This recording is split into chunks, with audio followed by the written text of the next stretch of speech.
of the state of Arizona, right by the U.S.-Mexico border.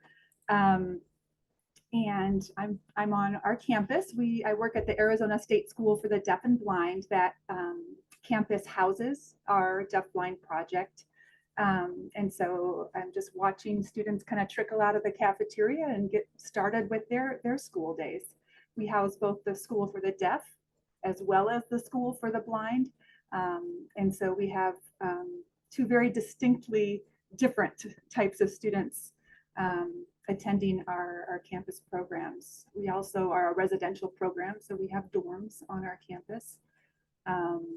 And that said, we serve students who are also deafblind.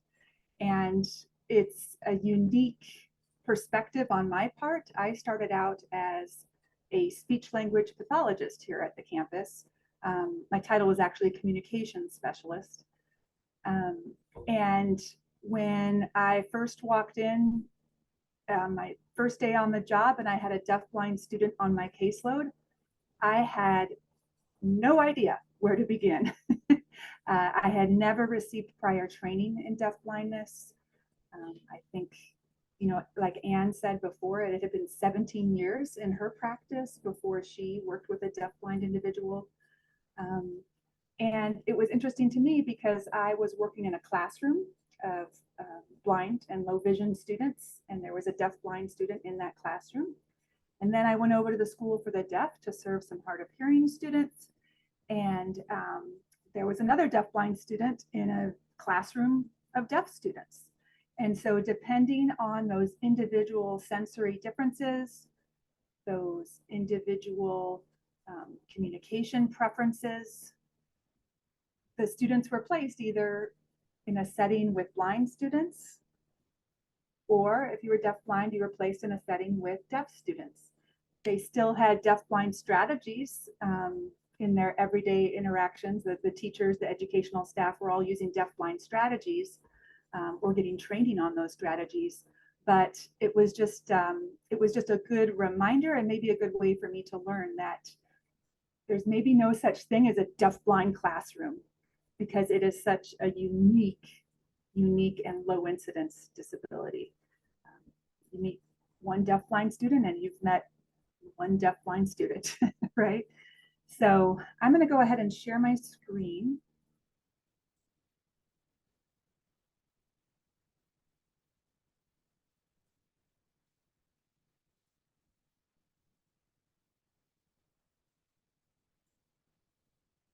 Then I have to adjust my screens a little bit for your patience.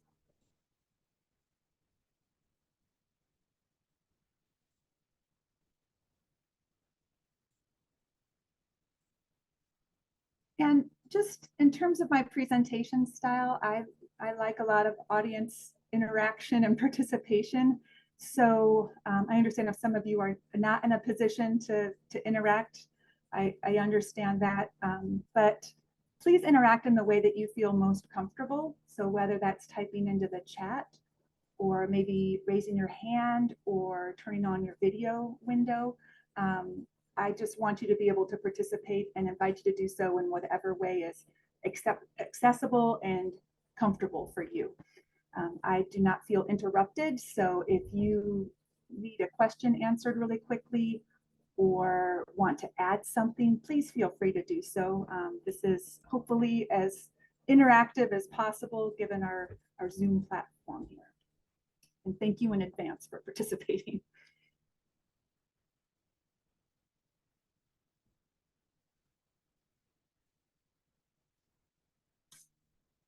And so I had mentioned before, I walk into this classroom. These are two of my deafblind students in this photograph here. On the left is a teenager or youth with auditory neuropathy. So she functioned very much like a student who was profoundly deaf. She also has cortical vision impairment. So she was able to use some of her residual vision to access communication, which was primarily in American Sign Language and picture communication. The student to my left in this picture, he's actually on the right-hand corner of the picture wearing the red shirt, is a student with charge syndrome. He is also profoundly deaf and has colobomas in his eyes. So he was able to use his vision really well in his left visual field. So you can kind of see he's starting to turn towards me to really use that left visual field to access information. This is about maybe 5 years. This picture was taken about 5 years into my work at the school. Like I said, I didn't have any prior training. I didn't know what the heck I was doing. I was trying to watch as closely as possible. When I saw deafblind students that were really engaged in what they were doing in the classroom, I tried to watch and see what their teachers were doing, what their interveners or paraeducators were doing to really hook them in to activities. That said, I needed a lot more training. And so I was privileged to be able to get training from my own state deafblind project. And then just a few years ago, I started the same year as Anne started with the Minnesota Deafblind Project. I came on to the Deafblind Project as staff.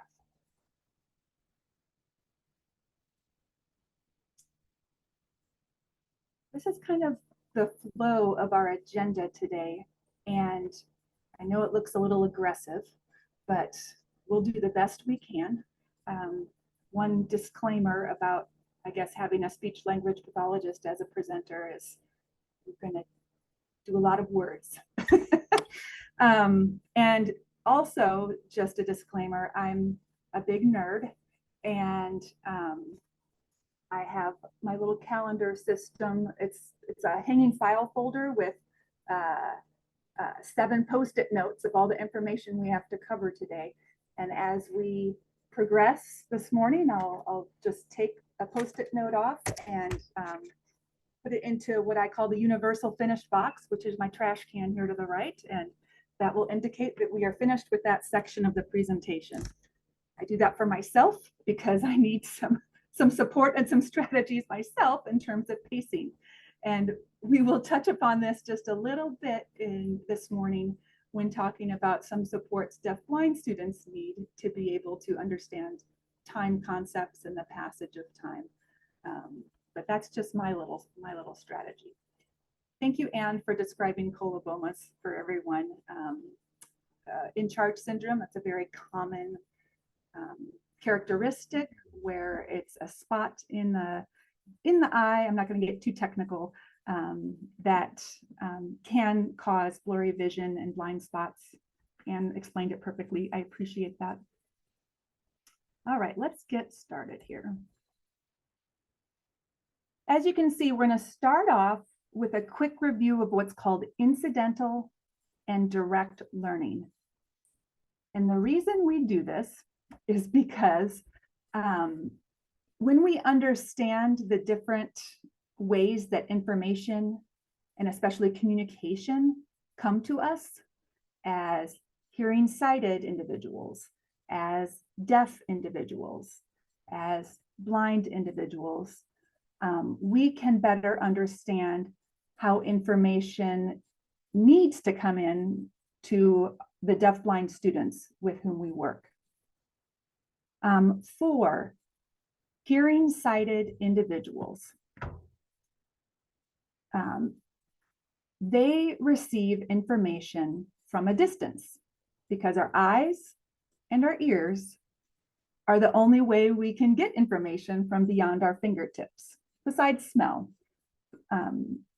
But if we want to talk about anything outside of basically putting a hula hoop around us, our eyes and our ears are going to be the only way that information or communication comes in. So that's why we would call hearing and vision our distance senses.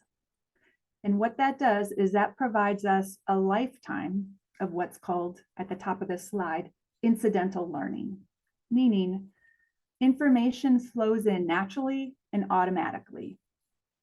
We don't have control over it, it just comes in. It's ongoing, it's constant, unless we close our eyes or plug our ears, right? But during all of our waking hours, we have access to this constant stream of incoming sensory information. There's also a type of learning called secondary learning.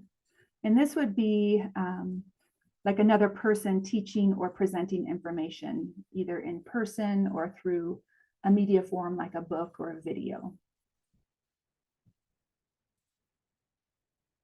And so I want to just play a brief video of what I would consider a typical middle or high school public school classroom.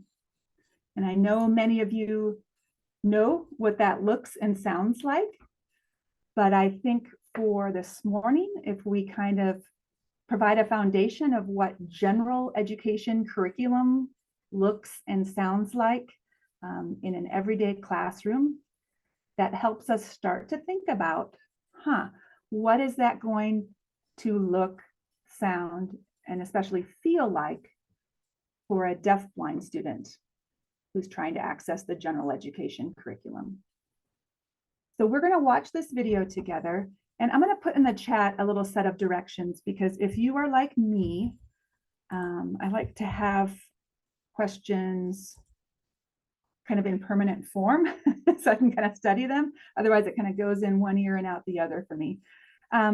When we watch this video together as a group, please look for what the students are picking up visually. What's coming in through their eyeballs without them even having to think about it. Okay, so we're going to really test your guys' observation skills, right? And then I also want you to think about, what are they getting auditorily? What's coming in through their ears just automatically without them even having to think about it? Okay, so we're really going to start to become very in tune with incidental information in a classroom setting. So again, we're just going to watch maybe 2 to 3 minutes of this video, observe it for what it is, and pay real close attention. What are students getting through their eyes? And what are students getting through their ears? All right. Everyone good? Okay. And I just realized I did not share my sound, so I'm going to stop sharing and then reshare so that we all have access to the video here.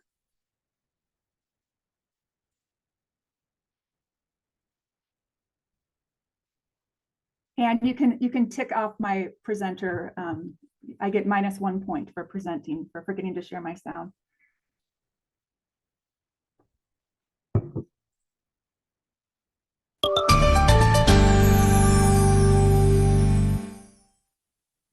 So we're going to start off today with the task. This is related to around page 271 in your binder if you want to do that.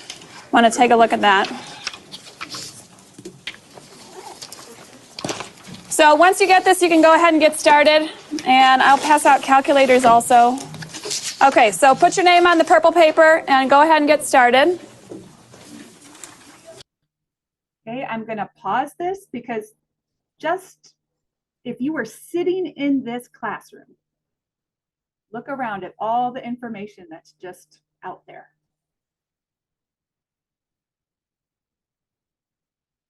And if you want, you can just kind of jot down as you notice visual information, as you notice auditory information, you can jot down some of those observations. There we go. I'll come around and help you if you need it. Yeah. Okay, so I found this. I did 14C plus 4 equals 96. Cool. But do you need another function so you can do the R, or like elimination or something like that? Could you do either of those methods with just one equation? No, that's why I put 2 down there. Okay. Could you grab another one if you needed it? Like Okay. this, like 2C plus like the next one. Just another day, yeah. You could do that?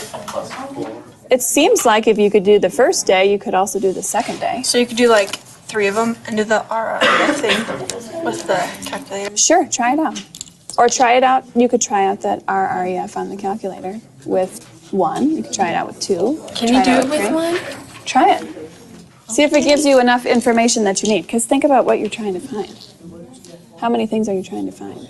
The two prices, the child and the adult ticket. So if you tried with just one equation, see if you get all the information that you need, that you're looking for, okay? Yeah, How would you get, why would you have -5 adult tickets? that's actually going to be something that I ask you to write a little story. Okay. How could that possibly happen?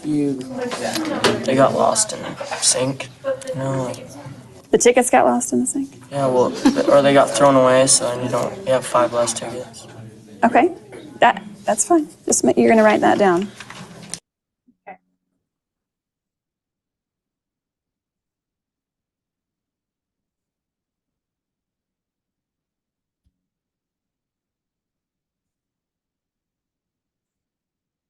For some reason my screen.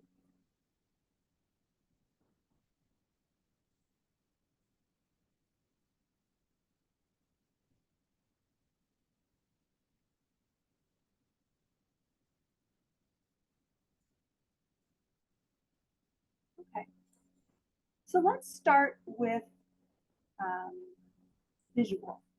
And again, I invite you to fill into the chat. I noticed Megan already commented that visually, students can see where the teacher is around the room and who she's addressing, questions or with teaching. What else are students picking up? We're going to start visually, okay? What are they getting through their eyes? I know a lot of people are filling in the chat already.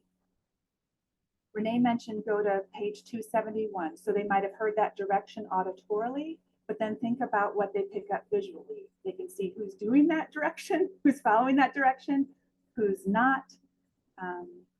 Even locating the binder or the book that has page 271 in it. Knowing the concept of putting your thumb closest to page 271 so you can open it to that chunk of information.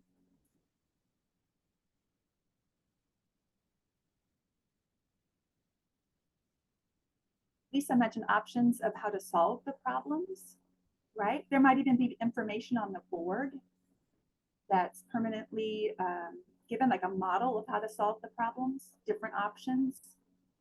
That might be information located visually in the textbook that students can reference. Lisa, there's so many options, in fact, right? Because they can also look at their neighbor's paper and see what option they used to solve a problem, or maybe even someone over in the adjacent group. Shelley, this is a wonderful observation. Students can see how many others have their hands up with questions, right? So think about the sense of security that might provide. If you're given a direction or a worksheet and you notice and you don't have any idea how to do it, how that would feel if you notice half the class raising their hands because they don't know how to do it either. Kind of a little bit of a sense of relief. Oh, phew, I'm not the only one, right? Wendy mentioned that the teacher indicates particular information on the worksheet, which is also visual. Absolutely, Wendy. All of that information carried through print is visual information, highly abstract in this case. Christy mentioned they can see what they are working on and information on the board and walls. That's right. Christy, they could also see basically how far people have gotten along through the worksheet. And like we mentioned before, the different options people are using in terms of what people are working on so far. Bonnie, I love this. Expressions of students, the look at peers of understanding or not. And Bonnie, I have to say, I love it when that one student predicted maybe 5 tickets were lost in the sink. I love the facial expression of the teacher who was like, huh? That was great, but that's something you have visual access to, like, oh, my teacher's confused by what I just said. And Gail, yeah, you can see how others are responding either through their gestures, their facial expressions, their actions on their own worksheets, right? Alicia mentioned the teacher's hair was blocking lip reading access. Ah, interesting. Angela, yep, there was definitely information posted on the whiteboard. Definitely incidental information coming in from a distance. They're able to see each other's papers and worksheets, Kelly, thank you. Amy mentioned everyone is taking out specific materials, the binder and a paper, a pencil and a calculator. And Amy, you are I've done this video so many times and you are the first person to notice that the teacher's an Illinois fan or as part of the Fighting Illini. I come from a family of Fighting Illini alums, so that was one of the first things I noticed as well, the banners up on the teacher's wall. So that's hilarious, Amy. Thank you for noticing that. And I'm sorry for all you Gopher fans. And Kim mentioned the teacher is using words like this, here, and these are all vision related words by showing the students information. Kim, that's a really astute observation. When you use what we would call reference words, this right here, unless it's attached to another piece of information like a gesture, those words carry no meaning, right? And so those are, that's very highly abstract, positional, referential type of words. Holly mentioned all the visual information on the walls, like visual clutter, absolutely. The tables and graphs that are critical to the question, yep. Think about how much instruction had to go into teaching how to interpret those tables and graphs. Rachel mentioned lots of movement from the students and the teacher. Yeah, I would say that was a, a very busy classroom environment. There's lots going on movement-wise. Jenna mentioned using a calculator is not accessible. Right, it wouldn't be necessarily for a deaf-blind individual unless it probably was some kind of adapted calculator. Jenna Lowe mentioned the same. Oh, yeah, okay. Getting affirmation of others visually and auditorily, also being puzzled and having problems. And Jill, that's another really interesting observation because you can get affirmation in lots of different ways. Like I mentioned before, seeing that a lot of people have the same question, or looking over at your neighbor's paper and seeing they're solving it or starting the problem in the same way that you are. That is a very confirming or affirming feeling and can impact your emotional state. Nice work. Everyone, your model observers. I almost said observationists. Your model observers. Very nicely done. Okay, this list won't be quite as long because what we know about vision is that it captures 75 to 90% of how we learn, right? Vision is the main sense we use to get information. Let's switch a little bit to what was coming in auditorily. All of these students in this classroom are hearing sighted, I assume. What's coming in auditorily without them even having to think about it?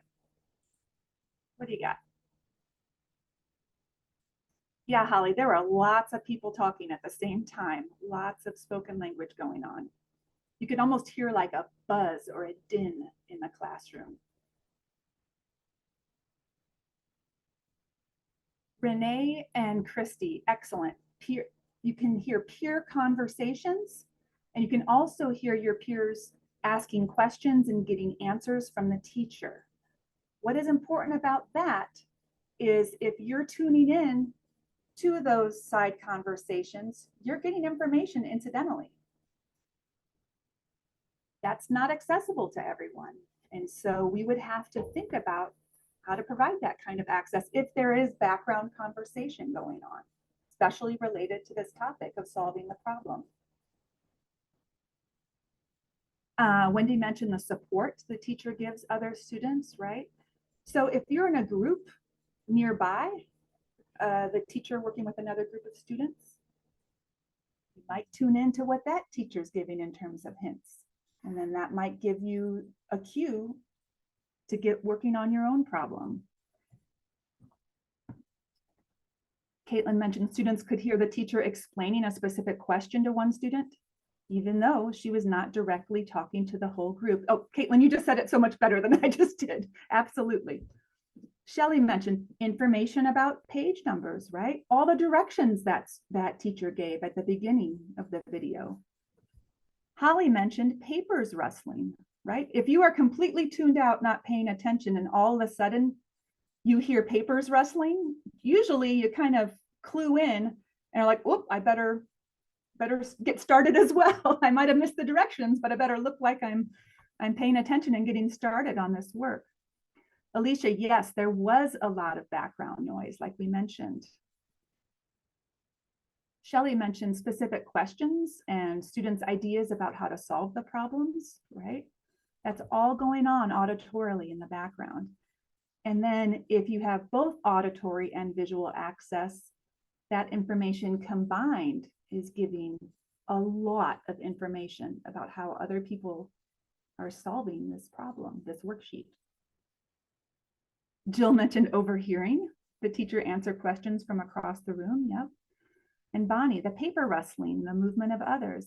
Yeah, think about all those sounds, even like giving cues about the time that we're in the classroom. You know, when you start to pick up auditorily and or visually that paper rustling or people starting to collect their belongings, usually that's an incidental cue that's letting you know class is about to wrap up. And if someone does not have access to that information, they're going to miss that important cue for time. Y'all did great on this.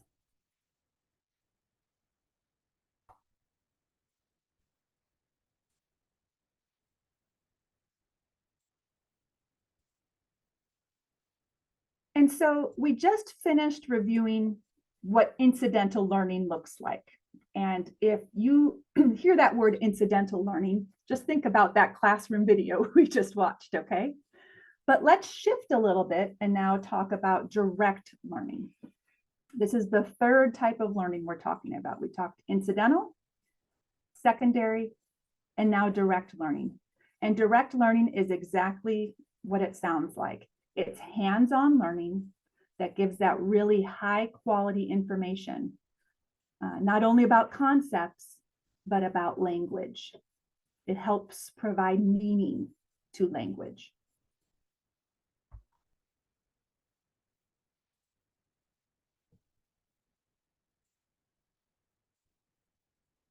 And the reason we are reviewing this information in a workshop about communication is because communication and language fall under that umbrella of learning.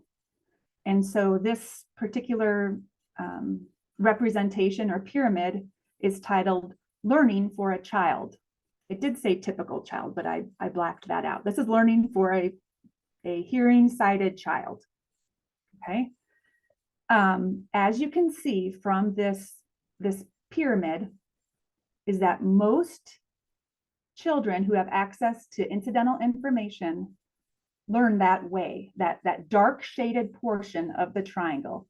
That's how most of us learn.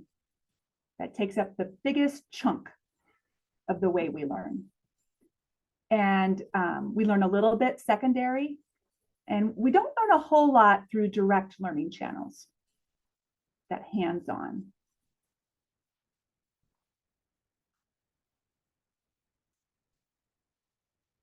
For students who are deaf-blind, that triangle, that pyramid is flipped. Okay, so I'm going to go back a slide.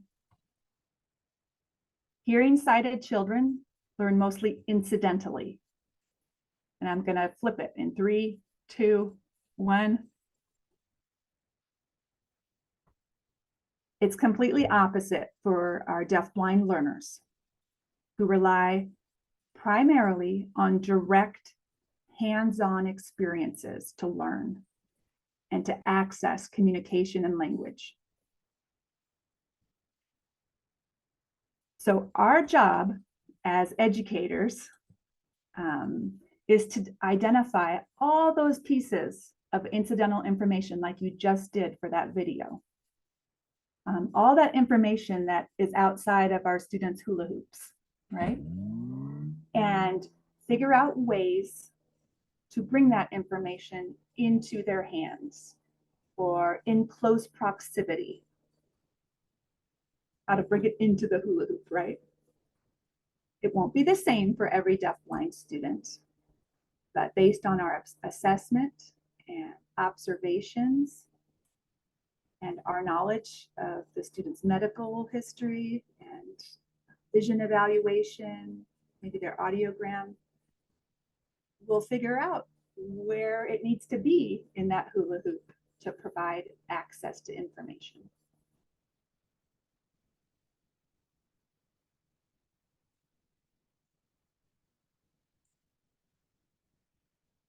My colleague in California, Julie Meyer,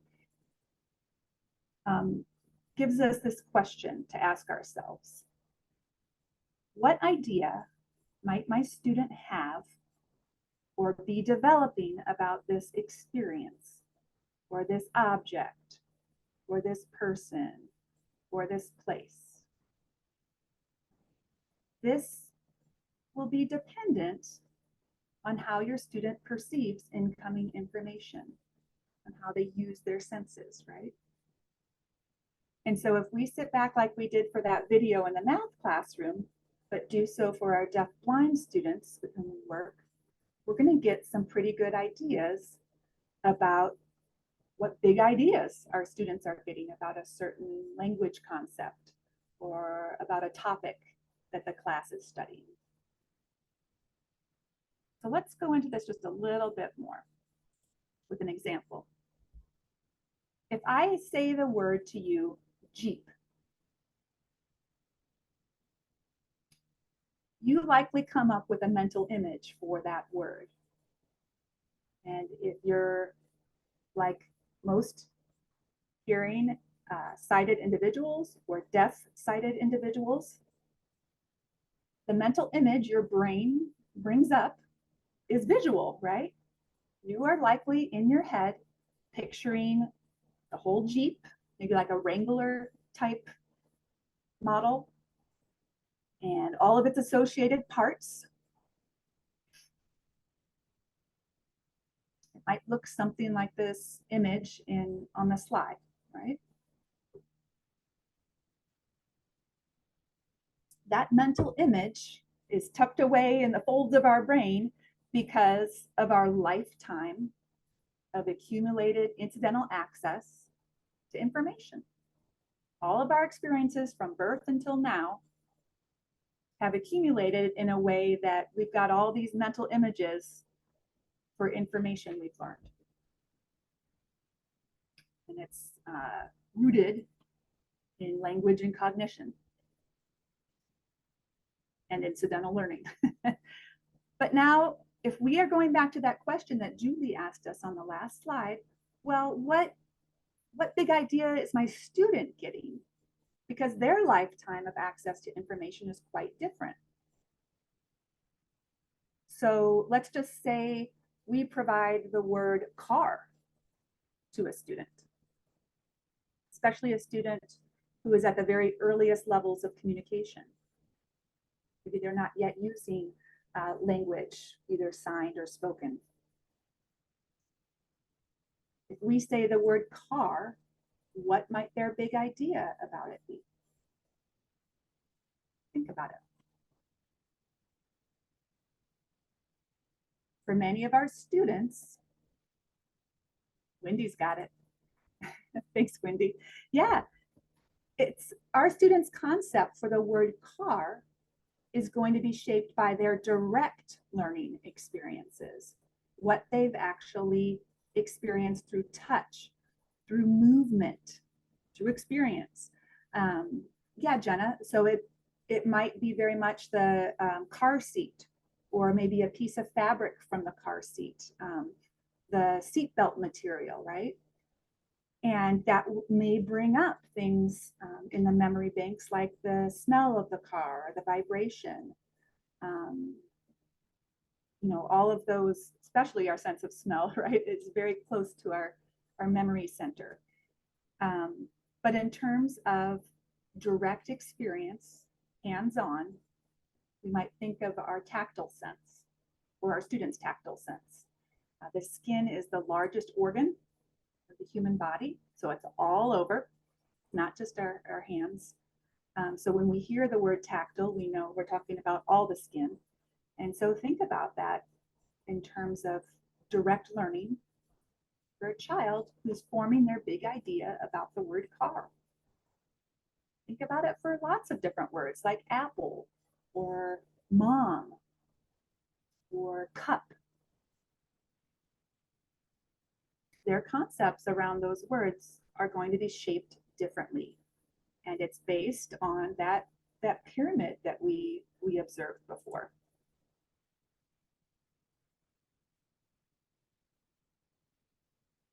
And so like I mentioned before, because our students are direct learners, I'm talking about all of us, are going to be direct teachers or direct educators.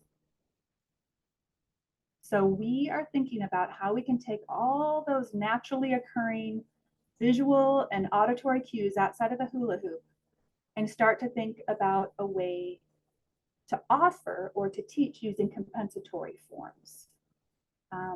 And those forms might be tactile, they might be visual, they might be auditory, they might be movement-based.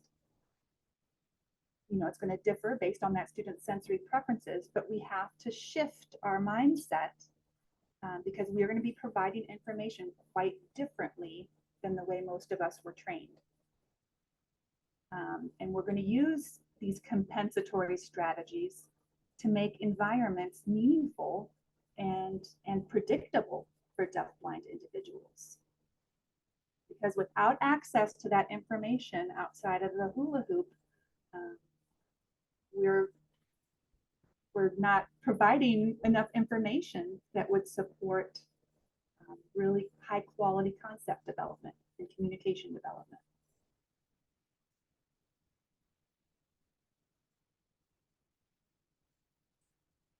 And so what I would like to do now is watch a video of direct learning. And this is not anything approaching similar to the video we watched of that busy math classroom environment, okay? Just warning you. And after we watch this video, I'd like us to then break up into small groups. And I think Brandy and Anne and Deanna have that all figured out with their magic wands in the background. But what we're going to look for here is called a 3-2-1 activity. So we're going to watch this video together as a large group. And then I want you as a small group to identify 3 big ideas that Orion has about apples that maybe he didn't have before this interaction. And then 2, think about 2 ways his mom supported his learning. Okay? And then 1 feeling or emotion you think Orion has after this experience. Everyone got that? I'll post this slide again so that you have the directions on hand. I invite you just to watch the video for what it is, which is a beautiful interaction and I think example of direct learning on Orion's part and direct teaching on the mother's part.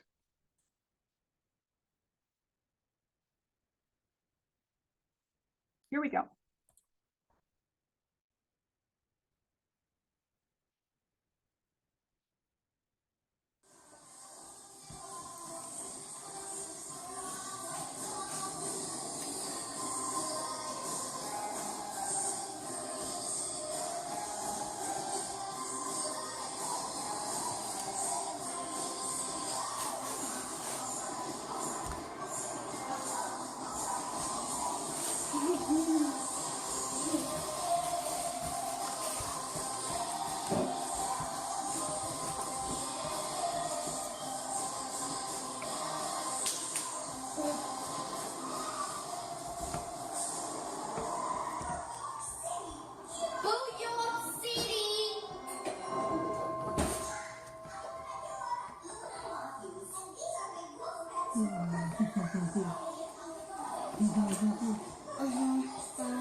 Alright. Okay. Let's go.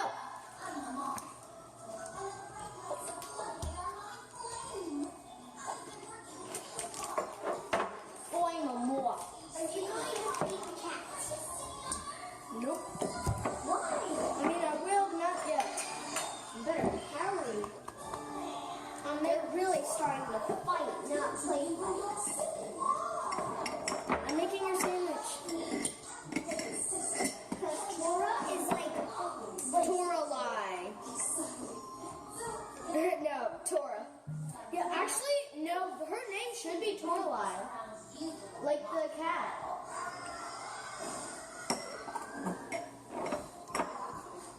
Because she's... Thanks so much. See you in show business.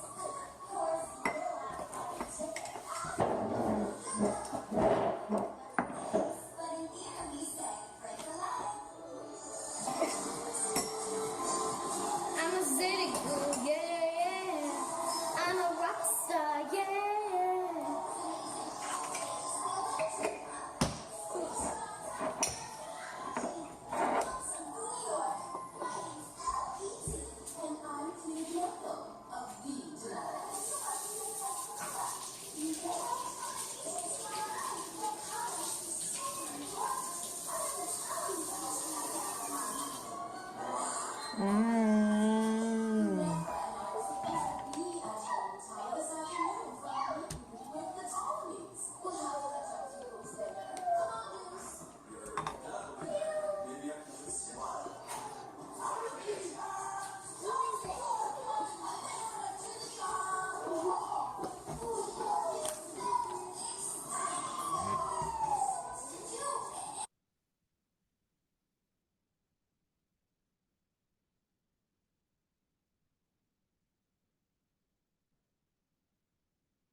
Okay. And so I love that video. I've probably watched it 100 times and I always pick up a little bit something different every time I watch it. I do want to break up into small groups for about, let's go 5 minutes. All right. And the reason we do this is because everyone watching this picks up something slightly different, right? And I would like to have a small discussion and use this framework, the 3-2-1, as your guide. What are 3 big ideas Orion has about apples that he did not have before the snack time? What are 2 ways Heather, his mom, supported his direct learning? And 1 feeling you predict Orion has after this experience. So I'll set my timer for 5 minutes, and Anne has put in the chat for folks who are fluent in American Sign Language and who are virtual, please go to breakout room number 1. I'm gonna stop sharing my screen.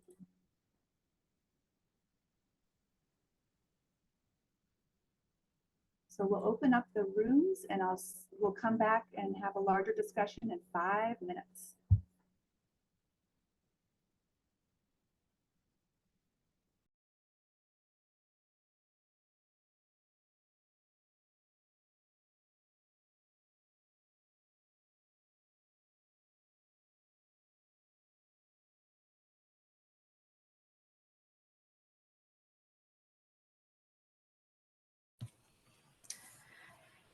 This is Renee Wolf. I do not think I was put in a group.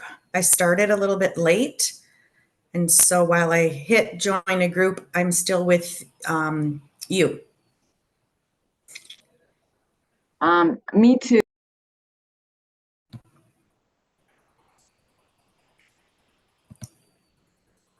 Okay, Renee and Bonnie, we'll get that taken care of. Thanks for letting us know.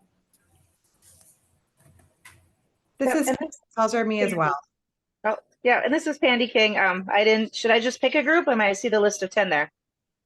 Yeah, it looks like you can just join a group. If you scroll down on the participants or on your breakout offerings, you can join it yourself.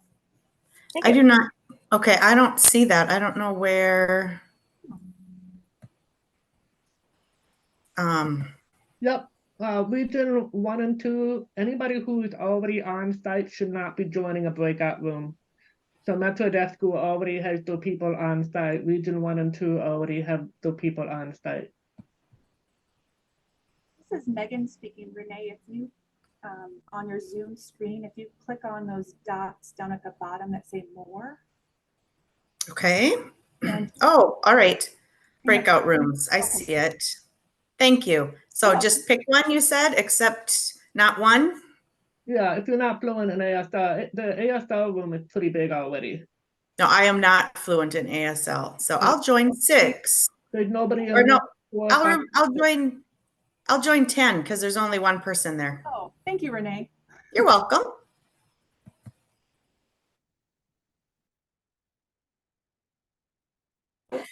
This is Jenna Lowe. I'm joining via an iPad, and I do not see an option to join a group Okay, I'll put you on in. my iPad. Thanks, Anne. Yep.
I wanted to try doing it this way, Megan, just because when I've assigned people, then they don't show up. And so this way it's a little bit more flexible. They don't know what to click. So hopefully this is easier for everybody.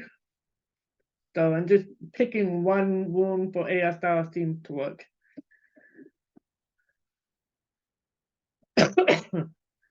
Is there any messages you want to send, or you can do that because you have the co-host rights? Never mind.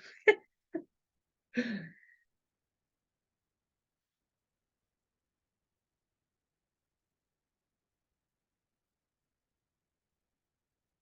really ended up only using.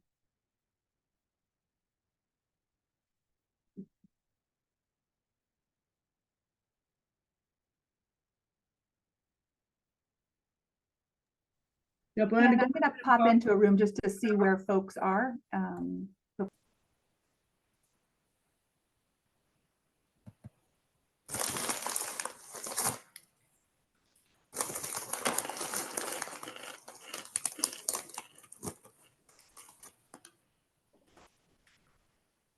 This is Megan. Welcome those of you coming back.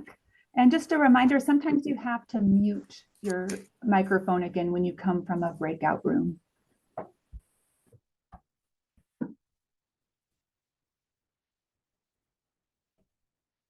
Okay.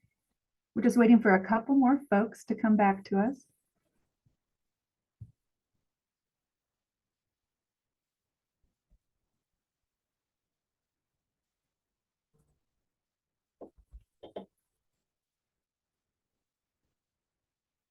Okay, I think this is Megan again. I think we're all back. Yeah. All right, I popped into a couple rooms and I just enjoy listening to your observations or seeing your observations. I'm sorry I didn't get around to everybody. So I've got our directions up here, and I'm wondering if anyone feels comfortable either opening up their video screen or sharing some of the big ideas that your group came away with, either from the directions here on the slide or other. Does anyone want to share with the group?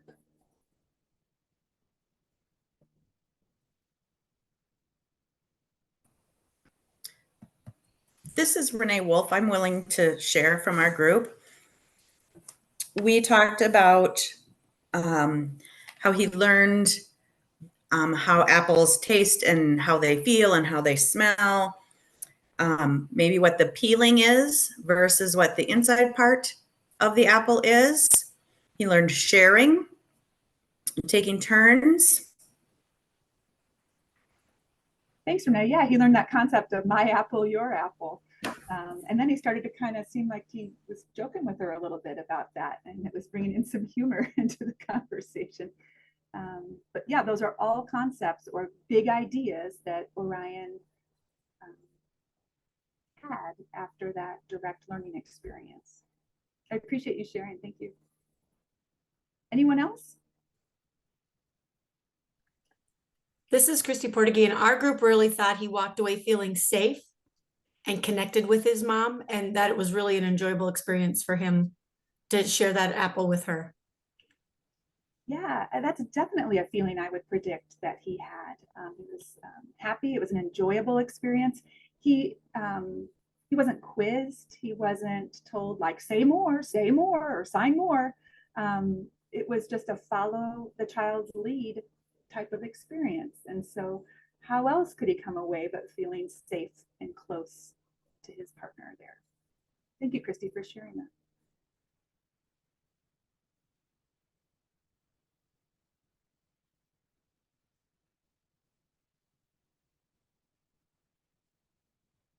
Anyone else feel comfortable sharing?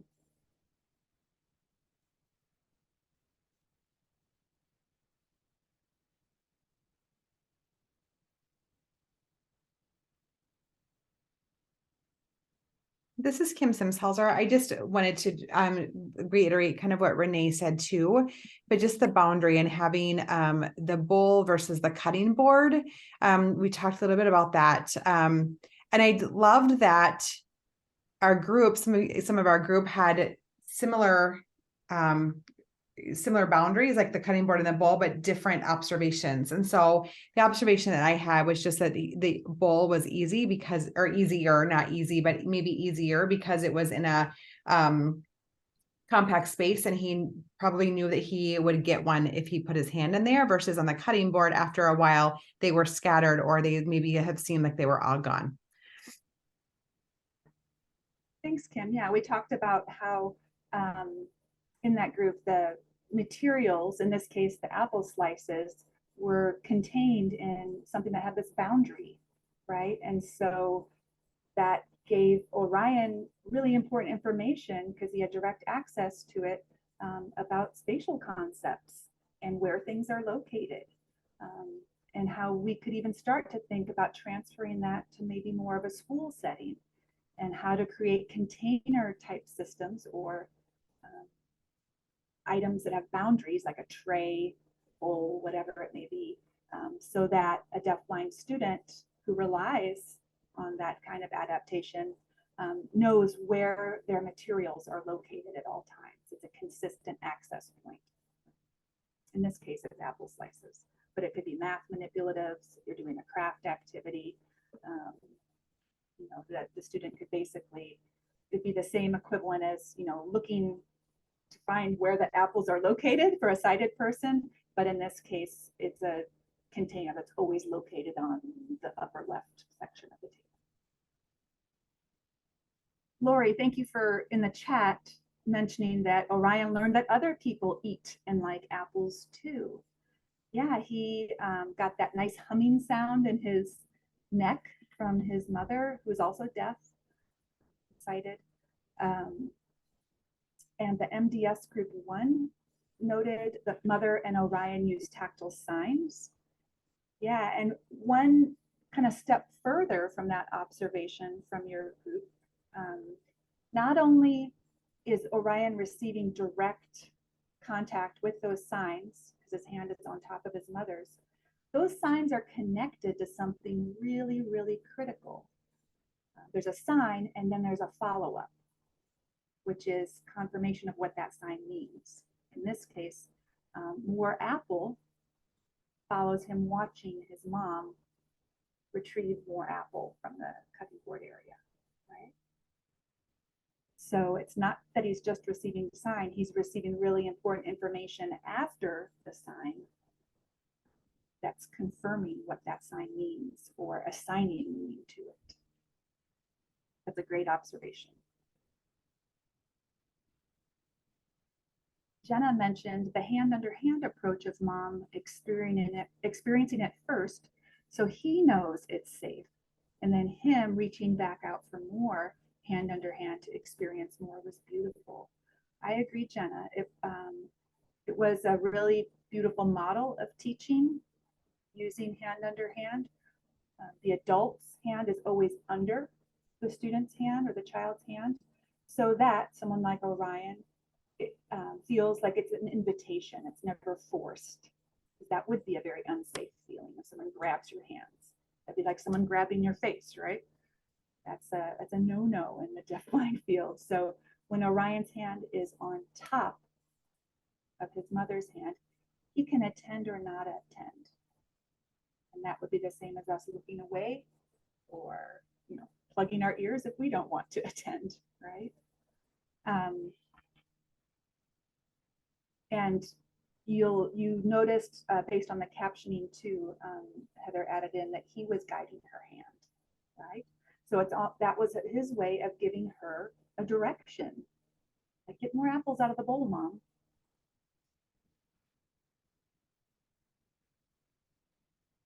Y'all are master observers. Again, I just can't overstate that. Okay, it is 9:50, or I guess 11:15 your time. I'm going to take about a 5-minute break. So if Anne can set a 5-minute timer, and we will come back together and shift into some more, some strategies for our teaching. Sound like a plan?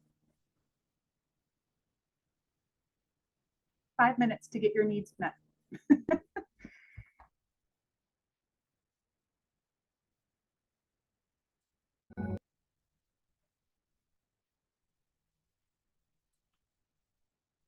All right, this is Megan. Welcome back, everyone.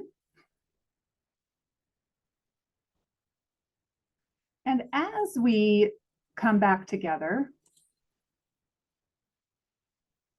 warm up your chat messaging fingers, or again, feel free to open up your video window. And everyone's doing a really good job of identifying themselves before they speak. I appreciate that. Thank you. You've been well trained by your Deafblind Project staff. I am curious if you think about, or if we get those prediction brains going, what other direct learning, meaning hands-on experiences, might help Orion learn even more about apples? Right now he's got the mealtime or snack part of it, which is in a very secure, safe home setting. What else? Oh, the chat's already going. Yes, Wendy, picking apples from a tree, right? The concept that apples don't come from the grocery store, they come actually from a tree. Cooking with apples, yeah, learning how they change or how things can be added to them. The concept of apple pie, applesauce, etc. Thank you, Rachel, for that. Sarah, absolutely feeling the apple before it is cut. And Kelly mentioned this as well, and Shelley as well. A whole apple versus parts of an apple. I worked in a classroom for a while with blind and low vision students who had multiple or additional disabilities. And we had a student in middle school who knew that apples were red, right? But if we have a concept of apples that's based on a lifetime of incidental learning, we know that apples can be green and yellow, dark red, light red with yellow streaks in them, right? And he also didn't know that when you cut open the apple, the flesh or the fruit is white. And so it wasn't until we went all the way back to the apples on the trees and introduced him to direct learning the concept from the start that he had a much better concept and understanding of apples, much like you all have just described in the chat. Washing the apple, yep. So the concept of dirty versus clean. Bonnie, that other things also grow on trees like oranges and pears. Yes, the concept of categories, right? Apples are a fruit. Here are other types of fruits, and this is what makes them fruits. This is part of a larger category of fresh produce. Let's go to the grocery store and touch all the things in the produce and talk about vegetables, fruits. Can you find the section of apples and notice where it's located in the grocery store? So you're starting to learn about categories, which is a huge factor in the development of communication and language. Peeling the apple, yep. Zach, the apples have parts, right? It has skin and a stem and a core, seeds, textures of different apples, like mushy or hard. Yep, thank you, Jill. Not all apples taste the same. Yes, why kids like fruit snacks better than fruit? Because the taste is consistent. That's right, Amy. And Sandy talking about those parts of the apples and the labels for all those parts, checking out the inside seeds, maybe planting the seed in soil and seeing if anything happens, right? And then turning apples, like Renee said, into other foods like juice, pie, applesauce. Yep, we did in that blind classroom. The reason we were talking about apples is because we were juicing fruits and vegetables to try and taste the ways different fruits and vegetables tasted when they were in juiced form. We made some delicious stuff together. Think about too, expanding then to story time. You know, reading about apples, writing about apples. It may not look conventional or traditional in terms of literacy, but that shared experience that they had at the tabletop during snack time can translate over into a literacy interaction, which is highly social and interactive and communicative. Because he's felt the word apple and tasted the apple and experienced the apple in all of its wonderful ways. And so now he has that memory embedded and can find ways to retrieve it, to talk about apples maybe at a later time. Very nice, everyone.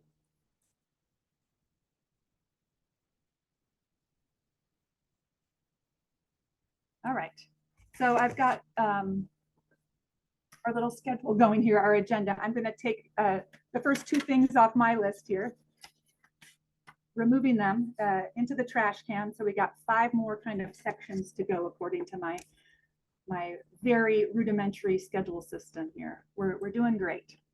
I hope everyone had a nice 5-minute break there. I'm going to stop my share here, and I just want to show you, I'm not positive, and maybe Anne or Brandy or Deanna can put it in the chat, if you received like a folder of handouts, which were in like a PDF form. But when I do a handout highlight, you'll see slides in the presentation. I'm usually referring to a folder of collected handouts for the presentation today. So you should have access to all of these.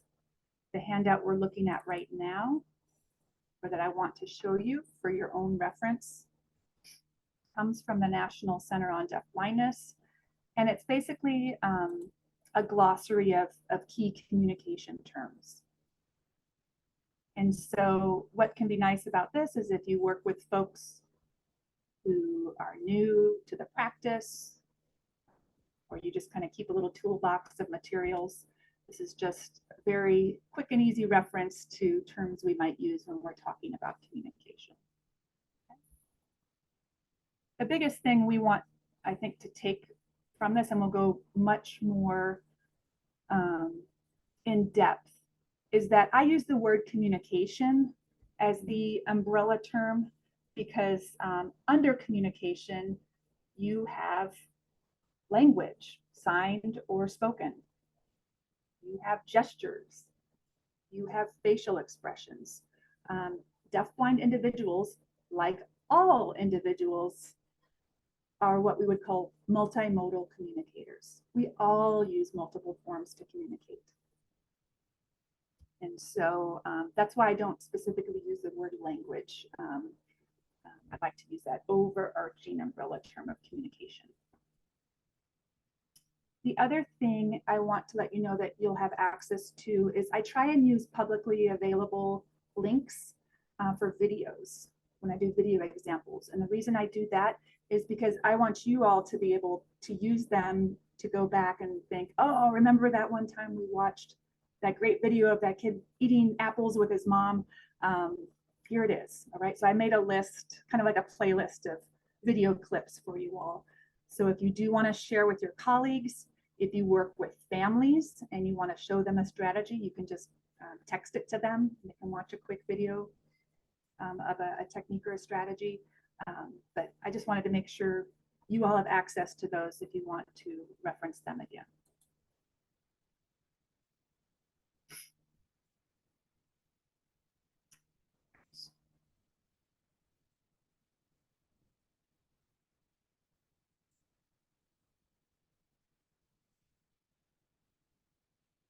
You're welcome, Lindsay. Oh, Deanna just accidentally shared it with just the interpreter, but she wanted to talk about apples being a part of fall. Yeah, like a thematic unit. You've got caramel apples, games, bobbing for apples. Absolutely. Think about apples too are a representation oftentimes for the month of September, right? Or for the start of school, because teachers have apples on their desks. Not so much anymore, but think about how we pick that up incidentally over, again, that lifetime of access to visual and or auditory information that we just somehow automatically know, even if we weren't directly taught, that apples mean September or fall or school, right? Those are often a symbol for those types of things. So thank you, Deanna, for reminding me. Do you all have Trader Joe's in Minnesota? I think you do. But our Trader Joe's here, okay, thank you, Wendy. Yeah, you walk into Trader Joe's and you'll see you'll think of apples, but what smell comes with it? Especially if you walk into Trader Joe's, it's like that cinnamon spice, pumpkin spice scent. That's what I always think of when I think of fall apples, is that smell of Trader Joe's when you walk in the month of September. Yeah, lots of associations here. Okay.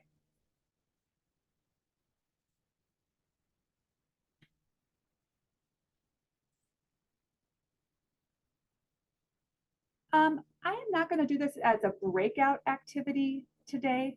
I'd like to do it as a whole group, if you all are okay with that. So this might mean taking out your phones, or if you do have another computer device, or just pulling from your memory, go back to child development days, your child psychology classes.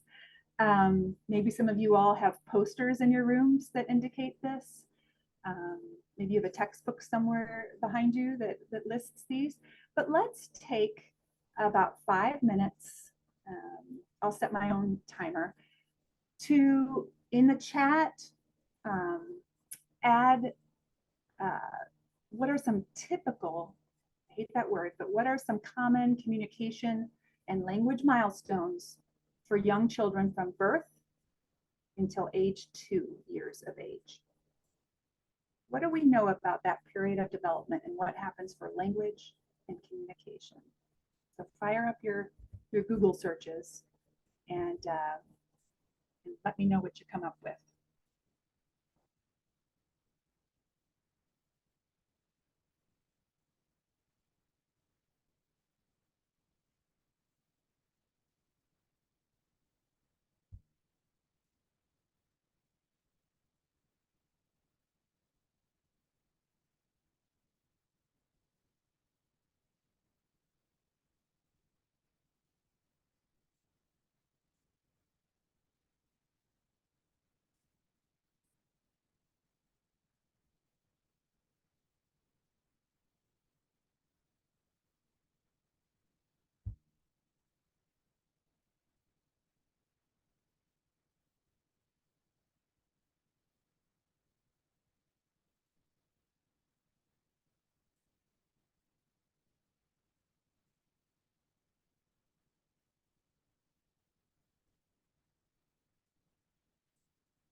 This is Megan speaking. I see the chat slowing down a little bit. Y'all did great. I'm scanning all the way back.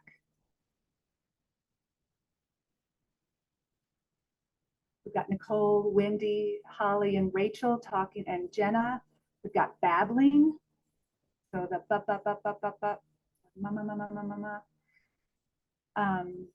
Single sounds and then combining sounds. Yep.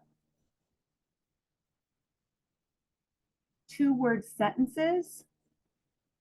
A lot of times the word no is snuck in there. One of those 2 words, which I saw someone down towards the bottom put, there's big emotions in this age range. Yep.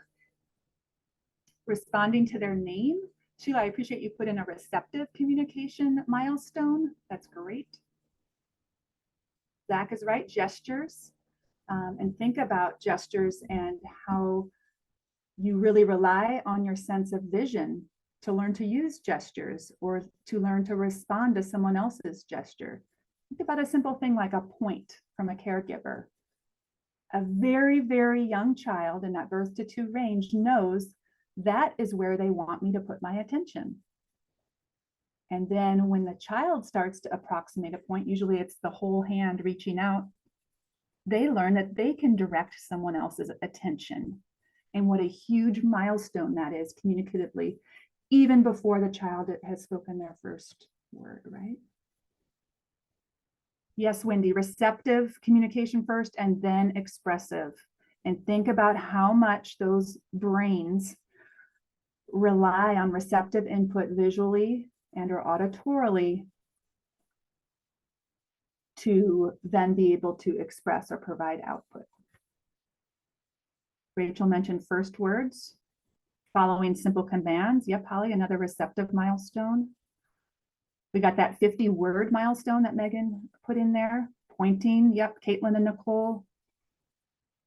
Following simple routine directions, Sheila, absolutely. Like find your shoes, even though that's got really complex abstract language in it, Sheila, when a child is given that direction, it's usually in a context where the child can make meaning of it. So there's all these environmental factors around the situation, like the shoes being nearby, or people getting dressed or putting their coat on, or it's very clear based on the cues in the environment that we're getting ready to leave. So when the direction comes out, find your shoes, it might be paired with a point. It might be paired with, a gesture to the feet. The shoes sign or the spoken language shoes is usually paired with a lot of other information. And guess what? That information comes in incidentally or at a distance. Turn taking, yes, yes, yes. Responding or reacting to sound. Saying the word no. Yep, there we go, Alicia. Sheila, yes, understood by adults who know them. So even if their speech or sign is somewhat unintelligible or not quite what we would call articulate, because that relies on a lot of fine finger movements or fine oral motor movements, those closest to the child understand them. They listen and respond to voice, know parts of the body, yep. Refer to self by name. They learn no, they're unbalanced in walking. Oh, mobility plays such a huge part, Bonnie, in it's just paired so closely with communication development. That motor and communication development are connected so deeply, because when the child is independently mobile, they can go to things they want. Or when they go to things they want, people label those things for them linguistically. Playing peekaboo, so learning that object permanence. When something goes away behind the hands, guess what? It's still there. A huge communication milestone. I'm just scrolling through. Camila mentioned crying to let the need be known. This is huge as well, because for those first 3 months of communication development, we don't have much expressive communication to go off of. We've got crying, sleeping, and then calm, awake, right? And so if the baby does express something like crying, it is up to the caregiver to interpret it or to assign meaning to it. And so what do caregivers do? They go through their list. It's almost like partner assisted scanning, right? Like, are you wet, or do you have a dirty diaper? Are you hungry? Are you fussy, hot, cold? Are you sick? You have a tooth coming in, right? Like we have, as partners or caregivers, have to interpret, because crying could mean a lot of different things. And then MDS group 1 said sensory awareness. Absolutely. This is a huge time of what we would call, if you think back to your Piaget studies, this is that sensory motor stage of learning early on, when a lot of sensory input is coming in and the child is learning to make sense of it all as they process it, and then in turn make a motor response, whether that's reaching, to touch something that their eyes see, whether it's picking up something and bringing it to their mouth to explore it, right?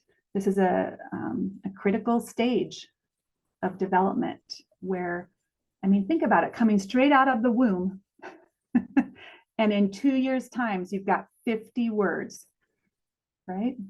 That's amazing. And the reason we do this kind of activity, it kind of helps us reset in terms of what the progression is from birth to language. And we can see that it's a natural progression. Things build off of one another. We see that it's critical that a child has a bond with a caregiver, because that bond is going to be what forms the entire foundation for communication development. And seeking and engaging and interacting with others provides, again, these steps to communication development. And it's no different for deafblind children, okay? I think we all know this intuitively. Deafblind children develop communication also in a very predictable progression. It might be different. And one of the main differences is it takes some thoughtful, intentional intervention from those around that child.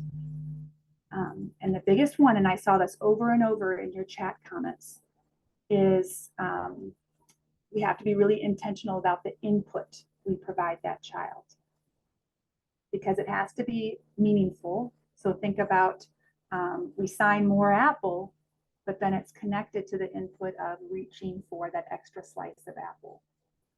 Back to that Orion video, right? It's providing meaning for such an abstract movement on the side of the cheek, or spoken language, apple. You know, those sounds connected to one another have absolutely nothing to do with the actual apple slice. It's abstract, symbolic. And so constant interaction and pairing the word, the abstract language, with the movement, with the touch, with the experience, the taste, that pairs it with meaning. And we start to think more intentionally about that.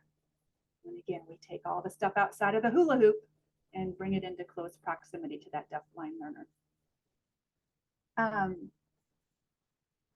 We also do this kind of activity to think about the fact that no one is left out of communication instruction.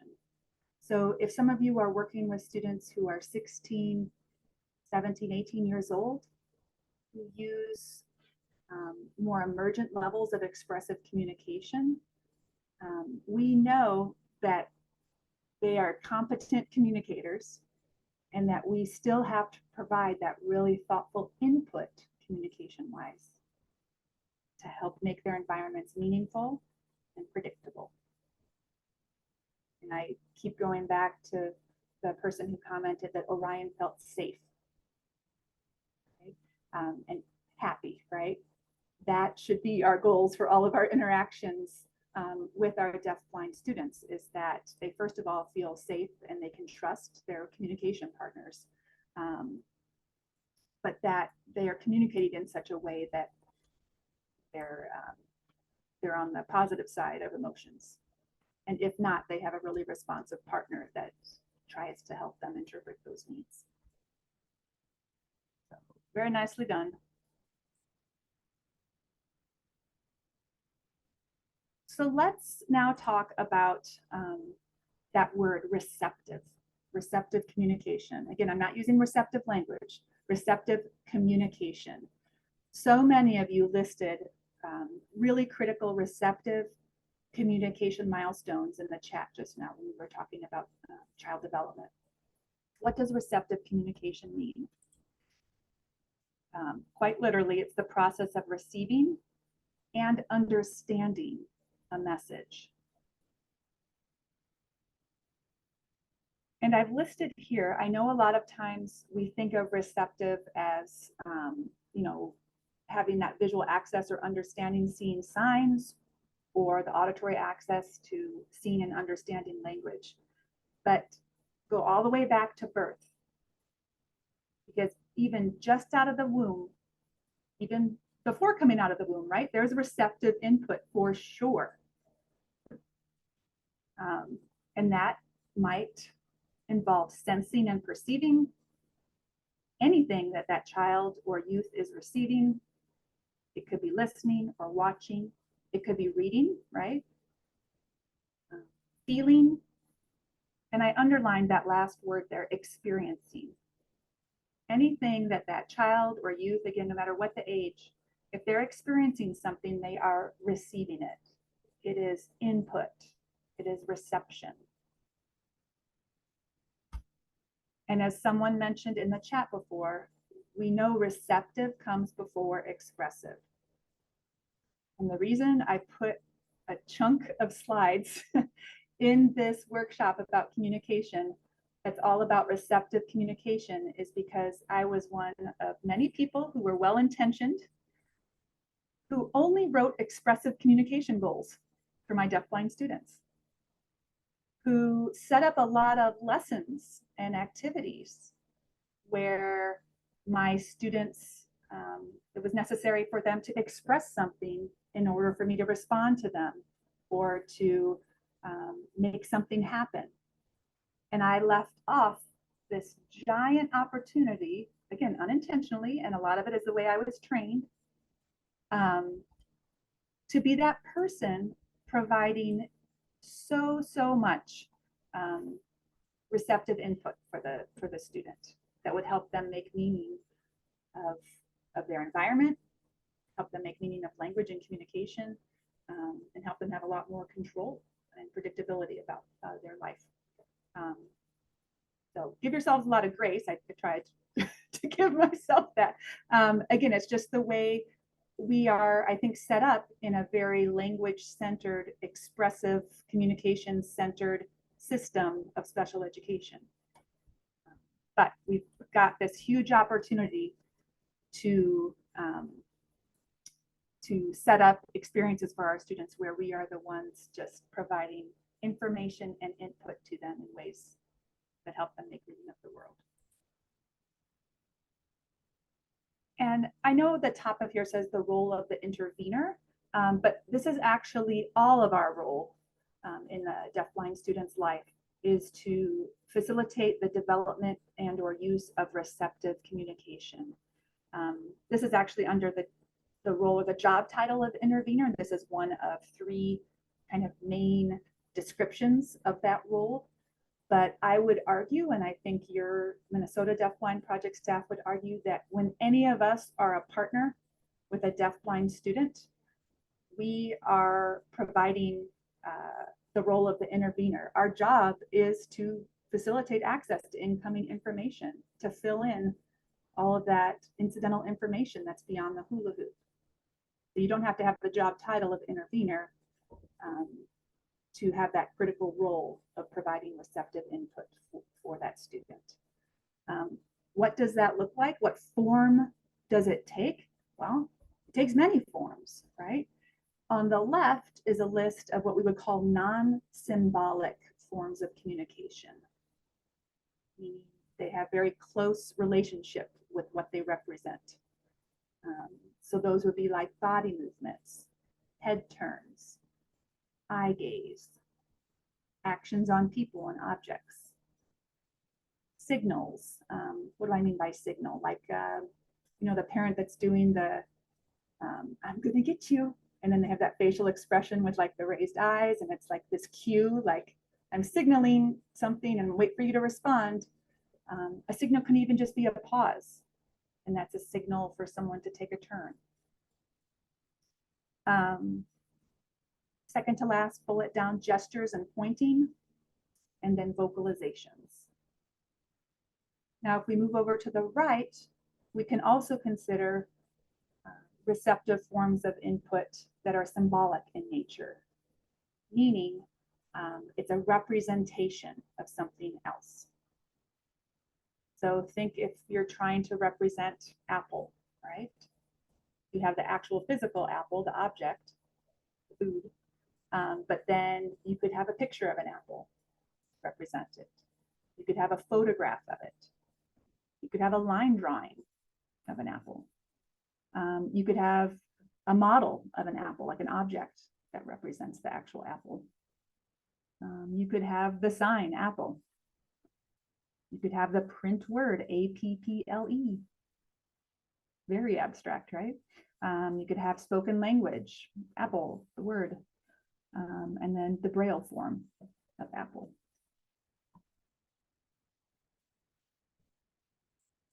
So this is where we talk about like all those multiple modes of communication. So now go back to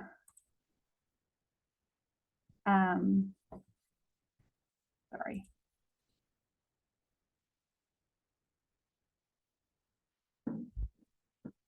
Go back to thinking about that birth to 2 range of communication development. And now think about communication development for the deaf-blind child. what are some barriers to their receptive communication? What are some barriers to receiving messages for children who are deafblind? And feel free to draw on your own experiences with students and include those in the chat if you would. Just think about it. You might even consider thinking about that math classroom that we observed for a little bit. What are some barriers to receiving messages for the deafblind learner?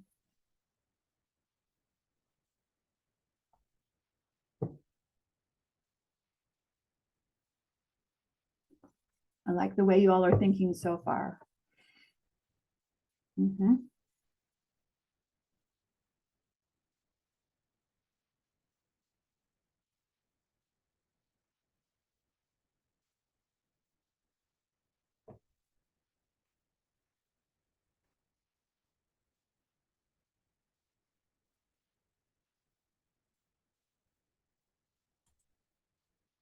I just reversed to the last slide we saw. If you're looking at some of these communication forms on this slide, y'all are doing great, by the way, so far.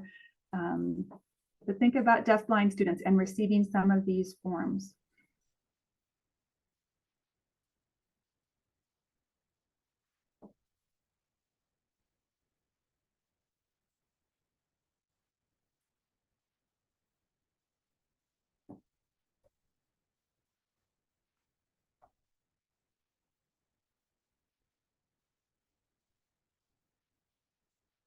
We've got some great input here. I'm going to start from the bottom up here. So pace, the time allowed. Thank you, Jill. It takes a lot longer for someone, compared to someone who simultaneously hears the word apple and sees the apple versus someone who receives the sign apple under their hand and then goes to touch the apple and might go back then to the sign for apple. Think about that in the context of language, right? That takes a lot longer, and we really have to think about the pace of input. Melissa mentioned not having a trained intervener to work with them, definite barrier. Or if there's no one to work with them, let alone an intervener, a paraprofessional, there's no access to information beyond the fingertips at all. That's a huge barrier.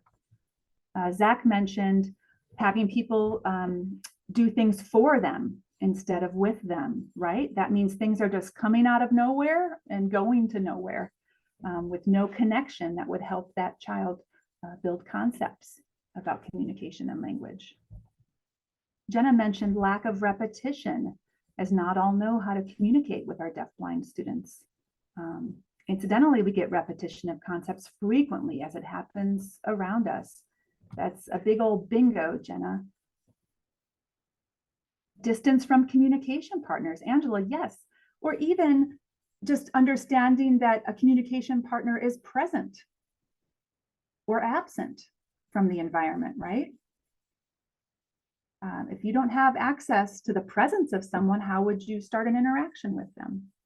Or if you don't have access that someone's left the room, you may start an interaction not knowing that they're actually not there.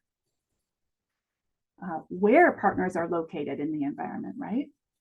Think about that math classroom. You could see the groups of students and how they were organized, where they were located in the classroom. Those are things we oftentimes take for granted because it just comes in incidentally as environmental information. Kelly mentioned introducing new people to them. Yep, especially if a lot of folks don't know how to communicate with a deafblind individual. And a lot of folks like Megan, Bonnie, Alicia, Holly, yeah, just plain old sensory access to especially symbolic forms of communication. You can't see pictures, photos, drawings, or they're not clear, or if there aren't adaptations like lighting paired with them, they're not accessible. That's a huge barrier.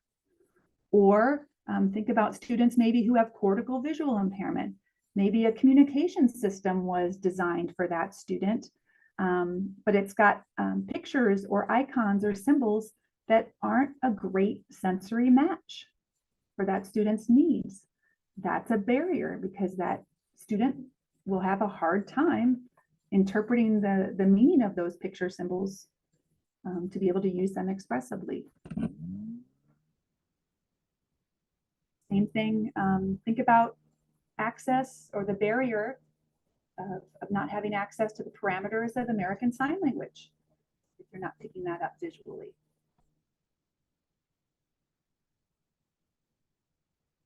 On the left side of this slide here, all those non-symbolic forms. How is a deafblind learner supposed to have access to things like facial expressions or gestures like pointing?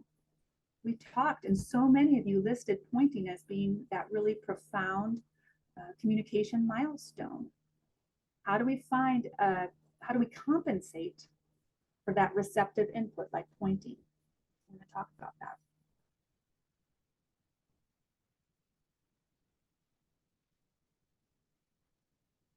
So all of these things that we've just listed as barriers have to do with kind of what we've been talking about so far this morning. It has to do with not having access to information outside of the hula hoop. And so we want to start to fill that information in for students. That is going to be part of our receptive communication instruction for the student. We are providing input, input, input, so that they can start to build those concepts which underlie all forms of communication. We not only want them to receive the communication, but the big part is we want them to understand it, right? We want them to interpret it with meaning. You can hear language or you can see language, but unless it's backed up or supported by the concepts that are high quality, it's not going to have much meaning. You're going to have a lot of holes or gaps in your understanding of things. So with that, I know it is time to pause for lunch.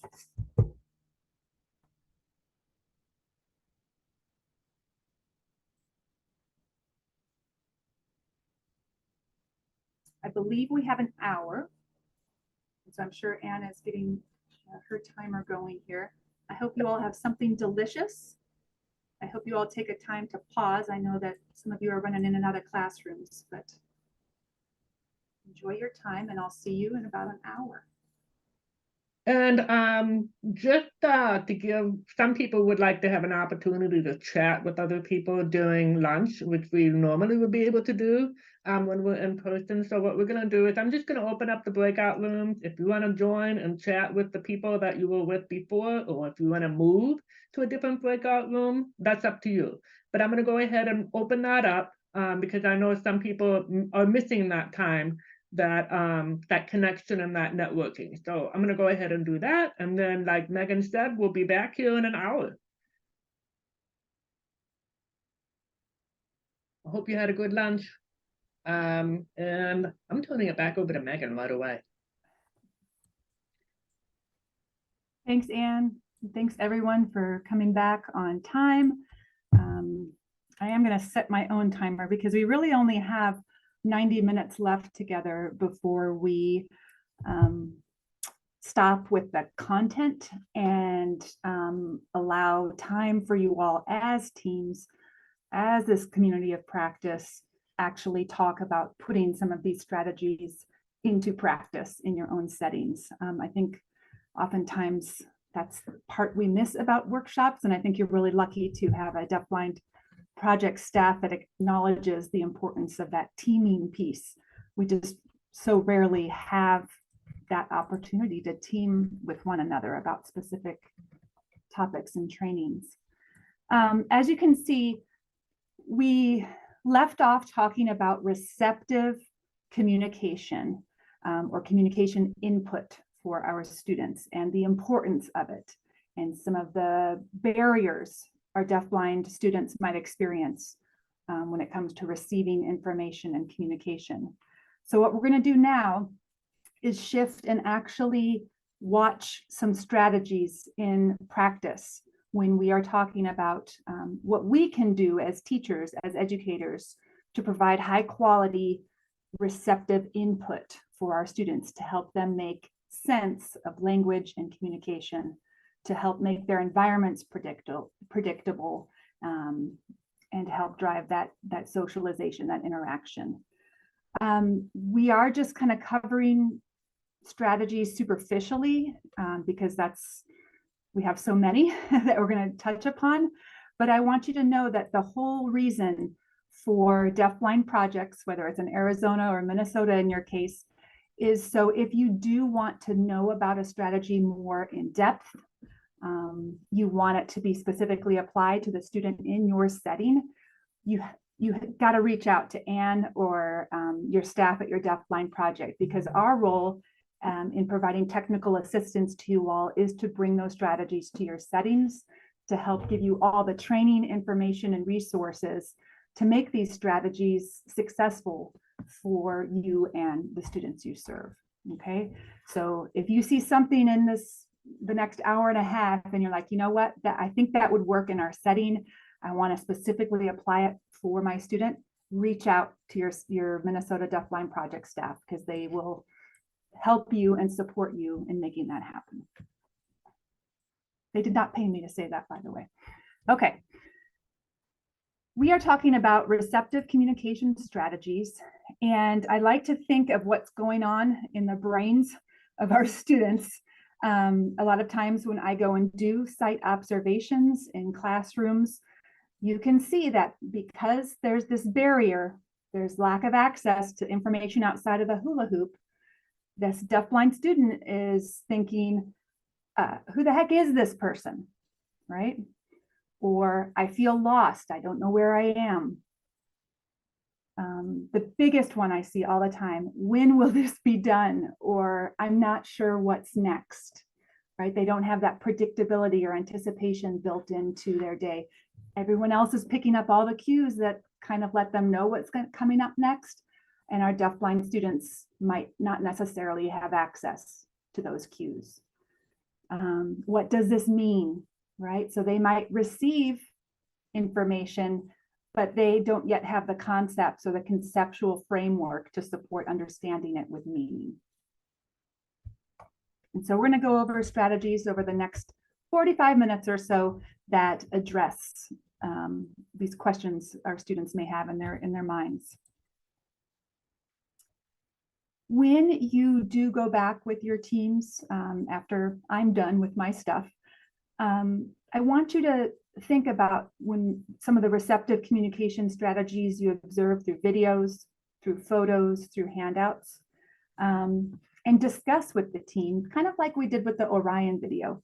What specifically did you observe in terms of the student as a receiver? Okay.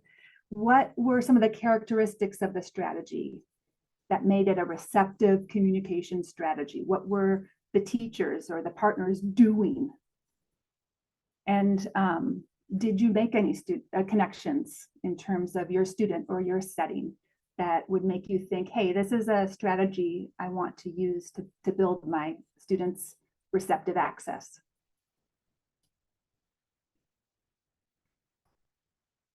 This is another one of those handout highlights. In the folder you will receive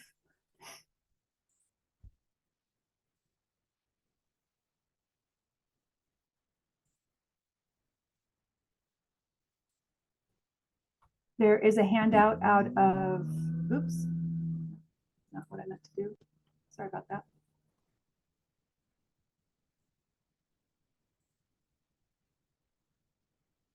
There is a handout from California Deafblind Services, and it's titled Choosing and Using Tactile Name Cues. This is by our colleague Maurice Belot, who's now retired as a deafblind specialist. But he offers, like, I call it a recipe or directions for using this strategy in your settings, regardless of whether you work with students at those early emergent levels of communication, or if you work with more proficient communicators, so students who are using language, whether it's American Sign Language, protactile, spoken language, we still need to give really high quality information about the people in that student's environment. So they know, first of all, they're there, they're present, but also who they are. This is all part of making environments more predictable for our students and understandable. And I apologize for having to toggle back and forth. For whatever reason, when I stop sharing, it comes out of full screen mode.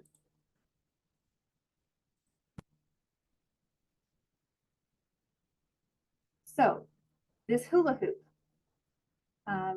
that our deafblind students have, one of the barriers to their receptive communication is they don't recognize folks in their environment, either because they don't have visual access to recognizing their faces or auditory access to hearing their voices. And so we want to compensate for that information. And one of the ways we do that is through the receptive communication strategy of name cues. So in the image or the photograph on the right, the deafblind individual is using my watch specifically to identify me. This is a cue to them that helps them recognize who I am, because they are not able to access, for whatever reason, my face to recognize me. And when you are selecting name cues to identify yourself to students in your environment, you want to make sure your cue is different from other people who have regular contact with the student. You want to make sure your cue is always on your person, so that it's something you always have or something you always wear. And then obviously we want it to be at or near an appropriate location on our body, because the student will be using touch most likely to access that cue. Some folks that I've seen, people have gotten pretty creative, but I see people using jewelry or distinctive rings as an identifier, bracelets, watches, maybe a lanyard on your name tag, keys or keychain. Our occupational therapist uses her tote bag that she carries around as her identifier. Or you can make an artificial creation, just as long as it's consistent, like, you know, textured, like some sort of textured or tactile component to your name tag, right? And so I'm curious if many of you already use tactile identifiers or name cues with your students already, so they know who you are, they can recognize you.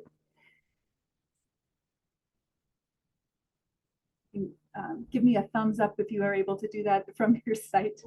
But if not, oh good, okay, so I see folks using bracelets. Yeah, that's real common. And I see thumbs up from folks. Okay, thank you for letting me know. I just want to make sure this isn't super new information. If it is, that's okay. Because there, you know, I would definitely point you to that worksheet by Maurice to start to think about how to get started offering name cues. Kelly mentioned I was using my curly hair, but was now told not to use something on my body. Oh, interesting. You know, I've seen people use hair before. And Deanna mentioned, yeah, you don't want items that can be tugged on, especially if your students have trouble grading fine motor movement, because you might unintentionally get hurt. Yeah, Kelly, especially for male teachers, like I've seen them use their beards as a tactile name cue, as long as they know they're going to have their beard for a long time. So I've seen people use their, you know, their hair or, you know, their glasses, something. Looks like silicone beads, the paw print. So from Lindsay. Karen says for an usher student, they get in the central field and give a giant wave. So that's a cue that you use every time with that usher student. I like it. Sticky gem, a big puffy sticker on the back. Nice. I'm glad you guys are all sharing this. Ball cap with bright colors. Yeah. If your student has usable vision, as long as you are presenting yourself in a way that is recognizable in that close visual range, that's great. We want to think about how, if our students especially don't use expressive language yet, How will they be able to reference you when you're not there? So if you do have like a piece of a tote bag, it could go onto a cardboard backing with your name in print or braille underneath, so that that student can look forward to seeing their OT later in the day. Or it could be part of like their calendar system to let them know what's coming up. So this is great. Make sure when you are presenting yourself through tactile means that before you even do anything, you get the child's attention first. Whatever cue you may use, oftentimes it's like a pat on the shoulder, something non-invasive, non-surprising, most importantly, to gain their attention. So I might, again, tap the shoulder of my deafblind student and then go under their hand with my watch. And then also importantly, now I'm going to put a label or language on this tactile feature, because this has a name and it's Miss Megan. So I might then offer my greeting. Hi, Ruby. It's me. It's Miss Megan. And then maybe we have a greeting routine set up already. So Ruby then knows that her turn is to respond and high five me or sign good morning, whatever that routine is.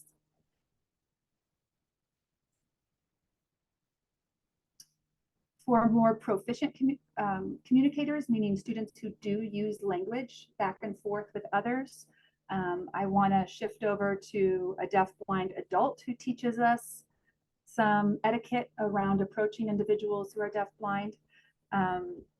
This is Patrick, and he's just going to give us a brief kind of video demonstration of how to approach individuals. Patrick Cave. Tactile signing and deafblind etiquette. Patrick Cave has Usher syndrome. He was born deaf and grew up using American Sign Language. Over the years, his vision has changed.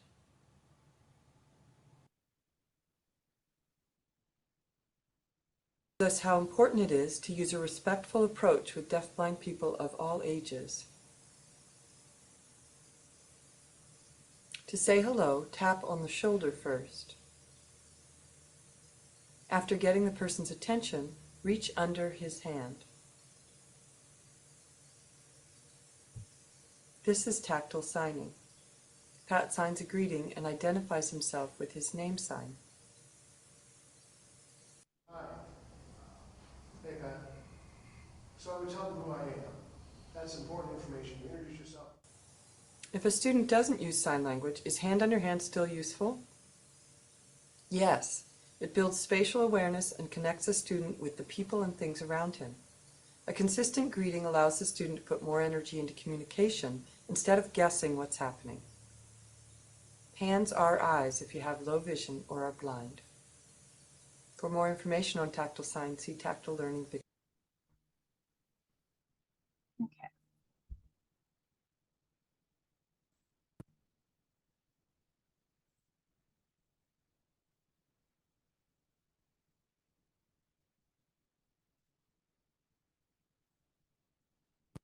Okay. So hopefully that's helpful. If you don't already use identifiers with your students, you can see a couple of different ways that that can look or that that can feel for those students. Patrick K. I don't know, maybe we can do another thumbs up reaction of folks who have experience with or who know about protactile. Wendy said yes. I have a couple thumbs up from Gail and Shelley, Jenna. Thank you, everyone. And some yeses in the chat. Oh, Wendy, John Lee Clark is a local role model for my deafblind students. Wow, Wendy, lucky deafblind students. That's really awesome. I encourage you all to read John Lee Clark's writings. I think the best deafblind training we can all get is by reading and learning from the works of the deafblind adults in our communities. And John Lee Clark is an exceptional author. And I've been fortunate enough to read his work. This is just a still photo of a video demonstrating contact space with Protactile. And this is not obviously a workshop on Protactile, but I did add, just kind of an FYI, I did add a handout on principles of Protactile, just if it's something you want to read about. This is a communication mode, Protactile. It is its own language. It is not tactile ASL. This is a language that is rooted out of the deafblind adult community and is now kind of trickling down to see how children from birth who are deafblind, or children with combined or acquired deafblindness might learn and develop Protactile as their home language. But one of the principles, and the reason we're talking about it here, the foundational principle of Protactile is something called contact space. So anyone here in this audience who uses American Sign Language knows that there's signed space, right? ASL is really, really dependent on that signed space.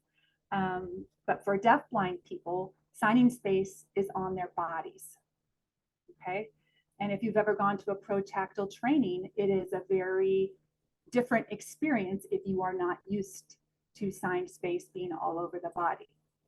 And so that is the kind of the reason I put that photo in here. Let's see if this works. Oh, yay. Because you can see that these two deafblind adults have a ton of contact space, just in the way that they are oriented to one another. You can see that they're facing one another, but the tops of their legs are touching. So you know exactly where and how that person is oriented without having access to incidental information, right? It's in the hula hoop. You can tell that the other person is listening, quote, listening, because the hands are in a listening position using contact space. If we were standing with deafblind adults, we would all have our hands on one another's shoulders, or we would be right arm to arm next to one another. That contact space is communicating our presence. The contact space is picking up incidental, what we would call in the hearing world is nonverbal communication. So me tapping on the deafblind adult's shoulder is letting them know I'm in agreement and affirming what they're signing.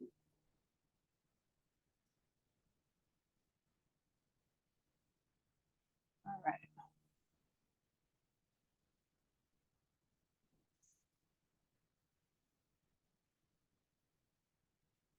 Is there like a small rectangle in your view over my screen?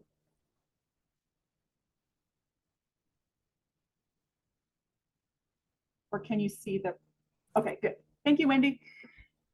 All right, next up, landmarks.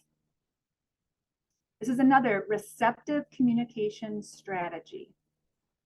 Part of our jobs as educators is to not only give the communication information to our students, we have to give all the environmental information as well. So think about when you're exiting your office or your school building. You follow probably the same route every day. And one of the ways you learned that route when it was new to you was you identified landmarks along the way. So maybe exit signs, maybe a specific office door that lets you know that you were getting closer and closer to your exit. You know, we all incidentally pick up these landmarks just by virtue of having access with our distance senses through vision and or hearing. For our deafblind students, we have to compensate for that receptively, so they know where they are in space, how much farther they have to go, if they're lost, how to get back on track, etc. So this is where I highly encourage you to collaborate closely with what's called your orientation and mobility specialist. These are folks specially trained in designing routes and ways for your students to be the most mobile and independent as possible, to help develop those compensatory skills for travel. But these landmark cues that we're going to identify become huge receptive communication tools that even allow for conversation if we want. So this photograph on your screen, there's two small students. The student on the left is blind and hearing, and the student on the right is totally deafblind. He has some light perception. He has some detection of sound with his hearing technology on his ears there, but he doesn't interpret sound with meaning. So here they are walking to the cafeteria together, and they've moved along this route every day for about a semester so far. And at first that route was with another person, with a teacher. But they did this route every day together with a model, and then slowly that adult started to increase their distance from the student. They learned this pathway on their own, and one of the reasons they did so is because from the route from their classroom to the cafeteria, the teaching staff identified 5 or so landmarks that the students touched along the way to let them know where they were in space, but also the sequence of the route to let them know they were getting closer and closer to the cafeteria. This is about, from my memory, the 3rd or so landmark of the 5. So we're about halfway to the cafeteria here. And that landmark is a wrought iron gate or fence. And the reason we chose this landmark is because as the students kind of rounded a corner, it's this like concrete kind of wall that their canes would hit. This fence was on top of this wall. And when we came to this spot that was labeled with a Velcro tactile symbol, this is a space where the students had to what's called square off. They were going to make a turn. And it was harder to make this turn just in open space with their cane. So we had them find the gate, or the fence, touch it with their hands. That's the landmark. We labeled it under their hands, tactile signing. You did it, you found the fence. That's what it's called, it has a name. And then they would square off, meaning they would put their backs to the fence, and they would line up their heels against the wall, their hips against the wall, and their shoulders against the gate. Because what this does is now it orients their body to go straight down a path that was kind of somewhat narrow to get them to the cafeteria. So that was the way they could kind of turn the corner at their most independent level possible. So for me, a hearing sighted person, I can see where the sidewalk is heading, and I follow that independently to the cafeteria. For my deafblind student, I have to fill in the landmark information for them, with them, until they become more independent in terms of touching and finding the landmarks through their most efficient sensory channel, in this case, touch.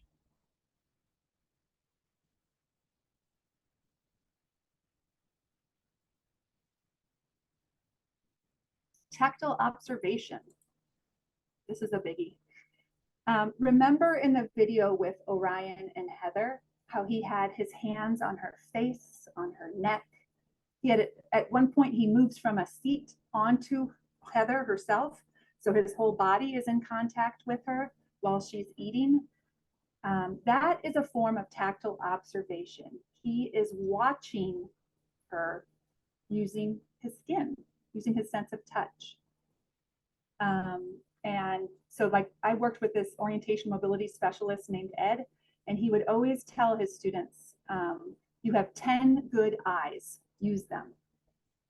And I'll always remember that because these are our students' eyes in many cases, these 10 fingers, the ends of their arms. But also to always remember that the whole body can be used as an observational tool when we're talking about tactile observation. If we think about any classroom, especially a classroom that uses specially designed instruction, when a teacher or an educator is trying to demonstrate or teach, they most often give visual demonstrations of how to do something, or of how to pick up a new skill, right? So we have to compensate for that. We have to fill in that receptive information from the environment. In many ways we do this is through this strategy called tactile observation. So it's kind of like saying, watch me, and then we expect the students' hands to go on top of ours, or in whatever way they need to watch. Again, using their most efficient sensory channel, we want to make sure they're getting good quality observation of how to do something or what's happening. One of my blind students who was very good at tactile observation, it used to kind of drive us nuts, but he would trail into the classroom along the classroom wall, and then he would get to our desk and he would rummage through everything on our desk. And I use the word rummage because that's me as a sighted person is what I felt he was doing with all my stuff. But what was he doing? He was doing the same thing I do when I just look at my desk and I take in everything that's on it through my sense of vision. He was doing the same thing, only with his hands. He was doing tactile observation. And so that's just something we want to kind of tuck back in our minds to think about if our students are getting a lot of experience with tactile observation. We pick that up just by virtue of sitting here and taking it all in, usually through our vision. Okay, how do we fill that in for our students? This is a young person who has probably never experienced a kitchen whisk before, and is, you can see in this video, she's a little bit afraid of it at first because it's new and it's different. This child is sitting on what's called a resonance board. So it's like a thin piece of plywood, and it picks up vibrations of materials. So it gives kind of her whole body input, even if an object isn't in direct contact with her. Let's kind of watch and see how this child uses her tactile observation skills to figure out what's going on.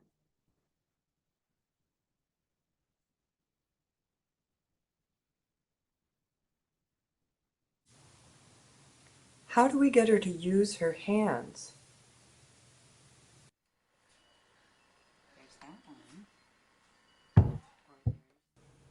Don't grab for her hand, instead touch her arm. Do you feel that? Do you feel me bang, bang, banging? Is Ann banging? Bang, bang, bang, bang, bang, bang, banging? Yeah, that's my hand banging. You want to help? You want to help? Good job! Yay! That's Good another job. approach where you kind of start doing something and just let her. That's what she does. That's what You want to help? No. You don't know? You want to help Ann bang? You could try your maraca. Oh, you are going to help. Yay! Good job. Okay. Help me.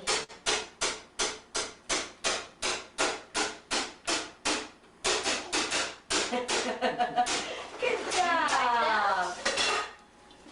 Do you like that? Tell me when you're ready. We'll do it again. Oh, yay. You want to give it a punch? You know what? I'm going to bring another pan out. Ooh, what's that? Did I bring another pan?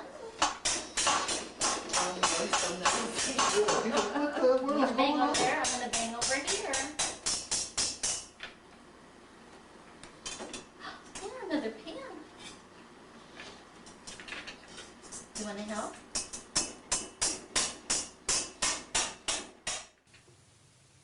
But how do we get her to use her hands? Use your hand under her hand.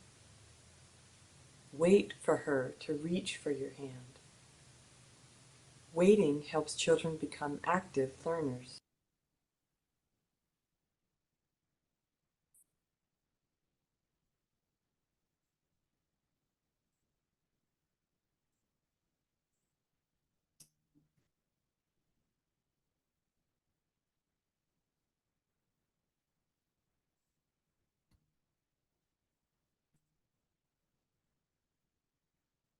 All right. So that was a video, and I'm sorry the captioning wasn't on. I think I might have embedded the wrong video because normally it does have captioning on the bottom. So I apologize for that. When you're watching Kaylee here, this is a demonstration of hand under hand technique, but it's also a demonstration of tactile observation. Now, I don't know if you all saw, but you could see Kaylee, she was pretty hesitant. She would go back into what I called like the chicken wing mode. She would retreat or retract her hand from the information and go into this mode. But her educator, her partner, didn't worry about it, just made sure that access to the whisk was an invitation and used the whisk in such a way that it sparked Kaylee's curiosity. And one of the reasons I showed this video in particular, because this can be any age student with any new topic, doesn't have to be a whisk, right? It is very common, I will say, for our deafblind students to reject something new at first. And a lot of times, some folks or staff will think, well, they're tactily defensive, or, oh, they don't like it. And so then they never present that information again. And I would pose to you all to ask yourself, is it that they don't like it? Is it that they're tactily defensive? Or do they just not have any experience with it yet? And most often you will find that the latter is true. If you have sight, you have access again to a lifetime of people using whisks or using materials in the everyday environment that won't be so scary when you first come into contact with it because you've observed it with your eyes. We have to compensate for that for our deafblind students. And so we want to make sure that there is time built into the day for our students to tactily observe or get good quality visual observation of new things, of information, of other people doing their routines, of eating, right? Of brushing teeth. Those are all things we pick up incidentally by seeing other people doing them. And we have to think about how we're going to fill that information in.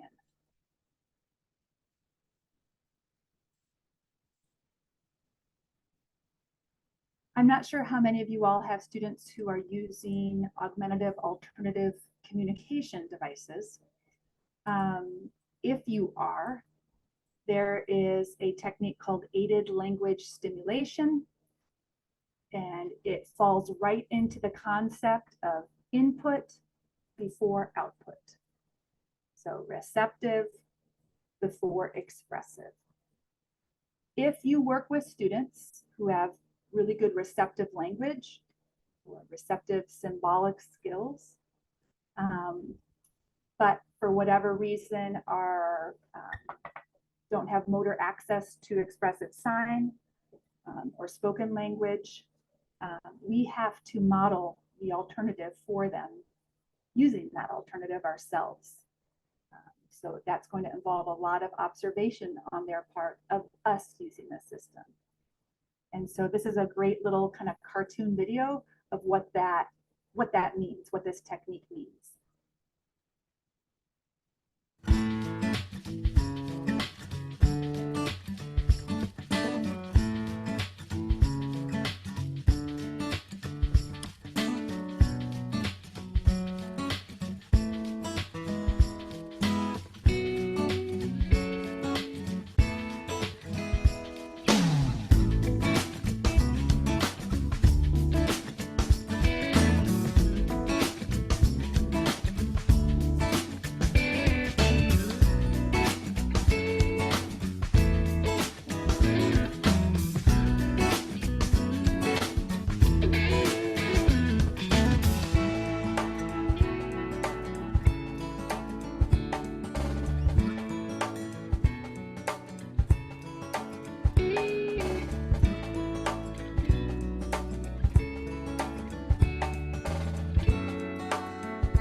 Created using Powtoon.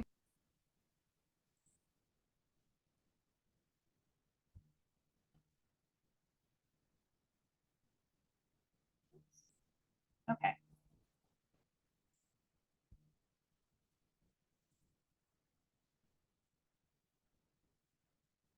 So we know that for kids, hearing kids, they have to hear language all day long over and over and over again until they then start to use it expressively. We know for deaf kids that they have to see sign over and over and over again in context before they start to use sign expressively. It is no different than for using any language, including the language of augmentative alternative communication. And so I think that gets skipped sometimes. Again, this is something I used to do. I thought, oh, we've got this alternative system. There you go, kid. Let's see you use it. And I skipped over the part where I modeled it over and over and over again until I would even expect my student to use it expressively. So just something, again, to think about if you do have students who use alternative forms of communication.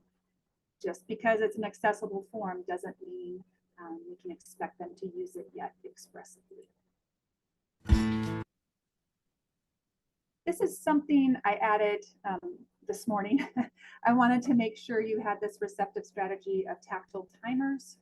I'm sure many of you have used or worked with these visual timers. It's kind of like the pie that disappears. It's that the red timer, visual timer, and the red disappears as time is used up. We have a tactile form of that at our school where we just use little math manipulatives, those little cube interlocking blocks to represent, for example, 5 minutes. So whereas a sighted student knows that there's 5 minutes of the activity left, our students who use tactile sensory access can see that there's 5 pieces remaining on their tactile timer. And as time disappears, there's less and less cubes left on that timer until the activity is done. If you work with students who have significant difficulty transitioning from one activity to the other and might exhibit a lot of what we would call, quote, behavior during these difficult transitions, I would suggest finding a way to help them anticipate transitions through accessible timers. For example, I worked with a deafblind student who refused to get out of the swimming pool in our PE class. We have a pool on our campus. We live in Arizona, so there you go. They don't ski, but they swim. And this student loved swimming so much that it was literally just impossible for him to get out of the pool. And it was a big struggle. It caused a huge tantrum. Sometimes he would try and hit his head on the pool decking. It almost got to the point where they're like, you know, he can't come swimming if he's going to injure himself in this way. And swimming was like his most favorite thing in the world. So that wasn't an option. So we made a tactile timer for him because for his sighted peers in his class, they could pick up on all the cues around them that let them know we were about to transition out of the swimming pool. They had time concepts, which are highly abstract, that let them know, you know what, about 40 minutes has passed, and that's about the time we start getting out of the pool. I can see my PE teacher over in the corner starting to gather up the materials that we use to go back into the locker room. That's all incidental information that guides their concept of time. My deafblind student did not have that same access. And so his intervener had a pool noodle that was maybe about 12 inches long. She had cut it. And then she had a Velcro strip along that noodle. And then there were laminated pictures of a swimming pool, about 5 of them. Okay. And for about 3 visits to the swimming pool, when it became about 5 minutes left of swimming, she would start to remove the pictures of the pool after each of the minutes in that 5-minute period of time. So the student can start to feel or see that time is disappearing. He had some low vision. And by 3 activities of going swimming, he was able to get out of the pool no problem and go to the locker room and transition out. So if that activity that they have difficulty transitioning out of is swinging, if it's mealtime, think about ways you can start to help them anticipate or predict that it's about time for a transition. Because you and I have trouble transitioning sometime, right? It takes some mental fortitude sometimes to transition out of something we really like or to something maybe we don't like so much. And we all have those executive functioning skills, hopefully, to help us prepare for those difficult transitions. Our deafblind students don't necessarily have that yet because they're missing all those cues, all that information outside of their hula hoop that's feeding their concept of time and specifically time to change. Okay. This is also a really good strategy, not only for transitioning out of something they really like. I find this is really helpful for transitioning students out of something they don't like if they're resistant to do a new skill or something that's maybe more challenging for them. And they don't know how long it's going to last. In their mind, in their body, this is what they're going to be doing the rest of the day, and they hate it. And so they're not even going to try it. They're just going to throw the fit right there. And so this is a way for you to tell them, hey, guess what? We got 5 minutes of this activity.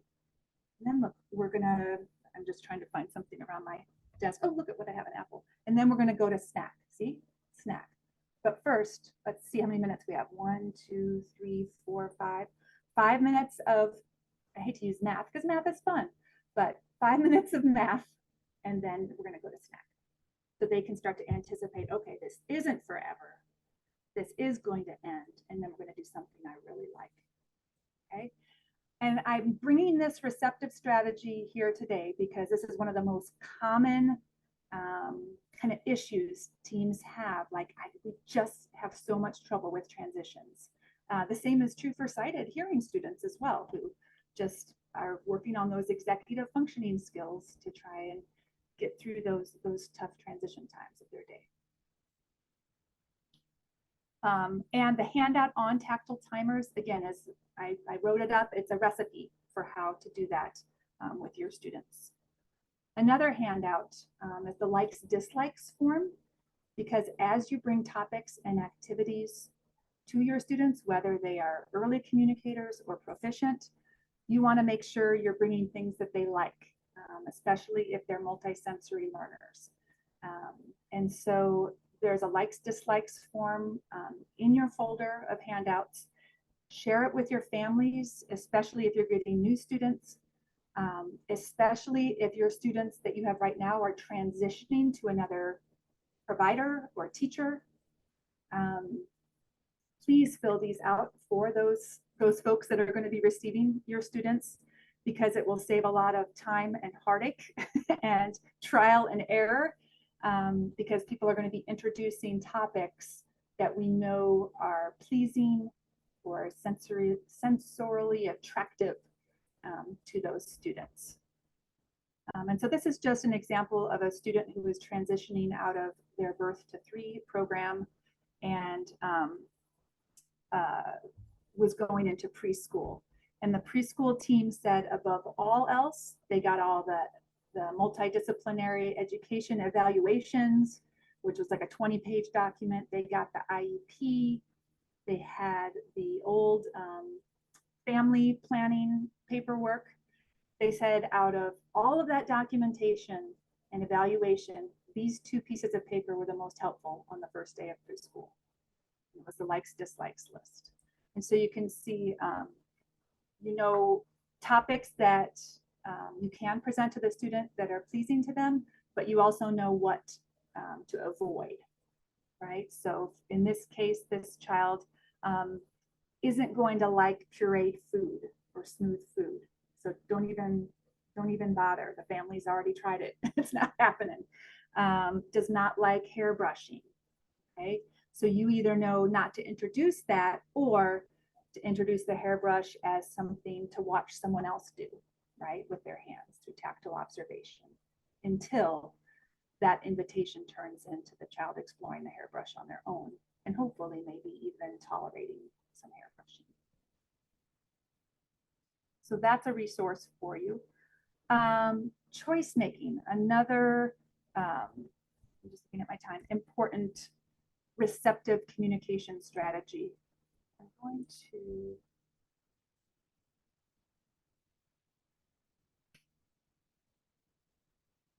this is the video you would have to scroll down to, but it is on your video list of links that I provided. This is a student named Cameron working with a teacher of the deaf-blind, and he's being offered choices. And the reason I'm using this as an expressive communication strategy is because Cameron is learning tactile symbols, or actually it's picture tactile symbols. There's two forms. He's using them for the first time ever. And so what you'll notice right away is Cameron has no clue what these symbols represent whatsoever. But is the teacher going to ditch those symbols because Cameron doesn't understand symbols? Is he going to ditch the system? No. He's going to teach Cameron what the symbols mean by doing the activities represented on these symbols over and over and over again. And so what the teacher has set up is a choice-making communication system that is referenced in this site that's linked. It is a tray from what's called APH, American Printing House for the Blind. It has a bright orange divider down the middle. And Cameron has learned that when his teacher, let's say, places two toys, one on each side of that orange line, and signs which or want which, Cameron knows that he gets to pick which one he prefers, okay? Because he's done it over and over and over again. Well, now the teacher is not using objects or those real concrete symbols. Now the teacher is using two-dimensional symbols like pictures or tactile symbols that represent something else that's far away, okay? And so you'll see the teacher presenting these and just giving input, input, input, input to the student. The student cannot make a mistake. It's not a test.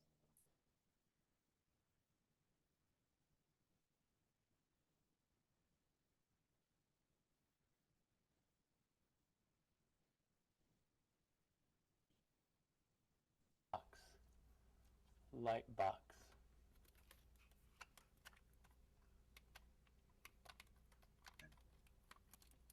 The light box.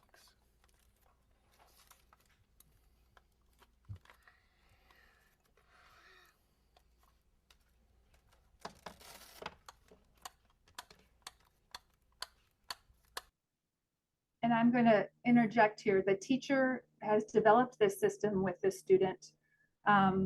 You can see that he's placed a plastic basket behind the tray. And so if the student is making a choice and they don't yet have language expressively, either signed or spoken, that student is going to indicate their choice by placing a symbol in the white basket. I want the light box. Okay. You want the light box?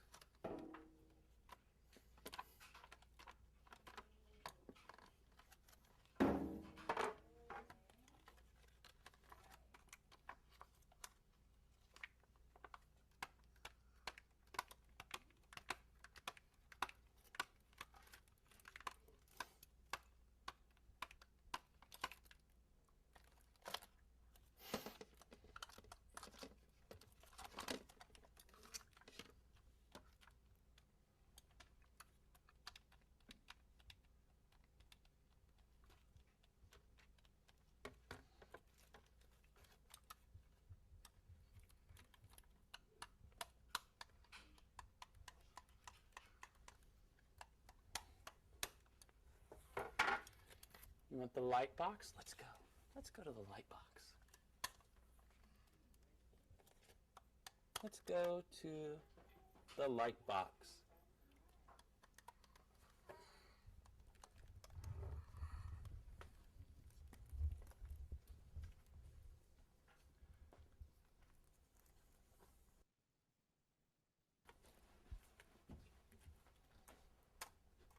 go.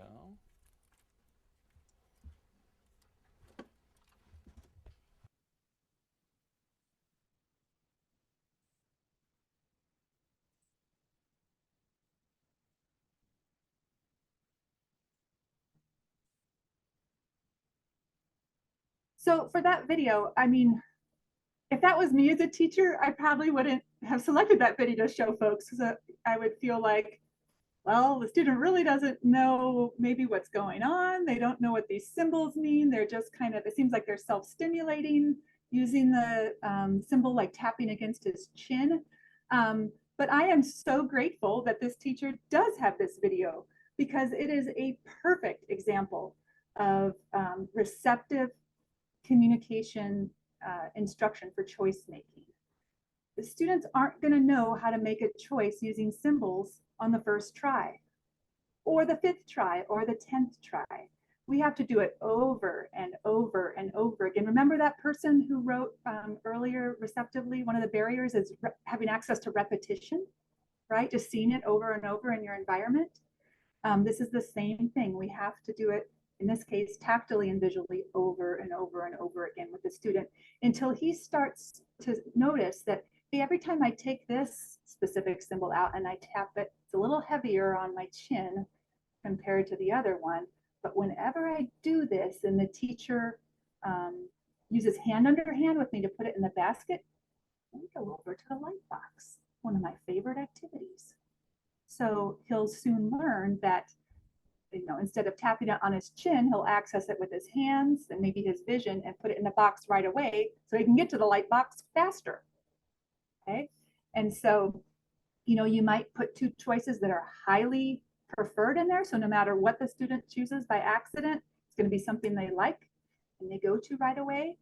But as you're starting to then test, if they really understand the symbols, that's where you put a real preferred choice in and a real non-preferred choice in.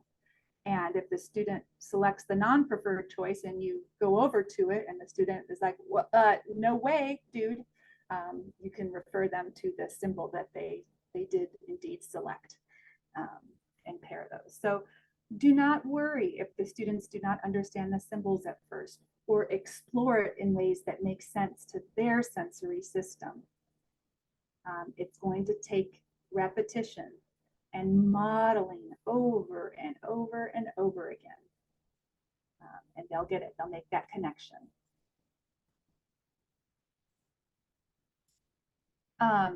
That same website that we were just on with the video of Cameron making a choice for the light box also has detailed information on using calendars and schedules with your students. In fact, I just gave a workshop yesterday to our statewide educators only on calendars and schedules. It could be a full day workshop.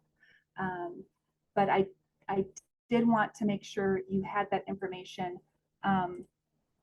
This is a hugely important expressive communication tool, because just like classrooms all around us have the schedules usually posted up on the whiteboard, or maybe there's a calendar that the classroom shares, or if you're like in a high school setting, you know, usually there's some indication of how that day is going to go, or upcoming events, or leaving a calendar up so students can access like what's happened in the past if they want.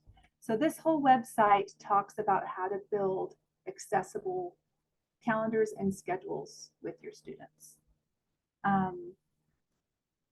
One of the most common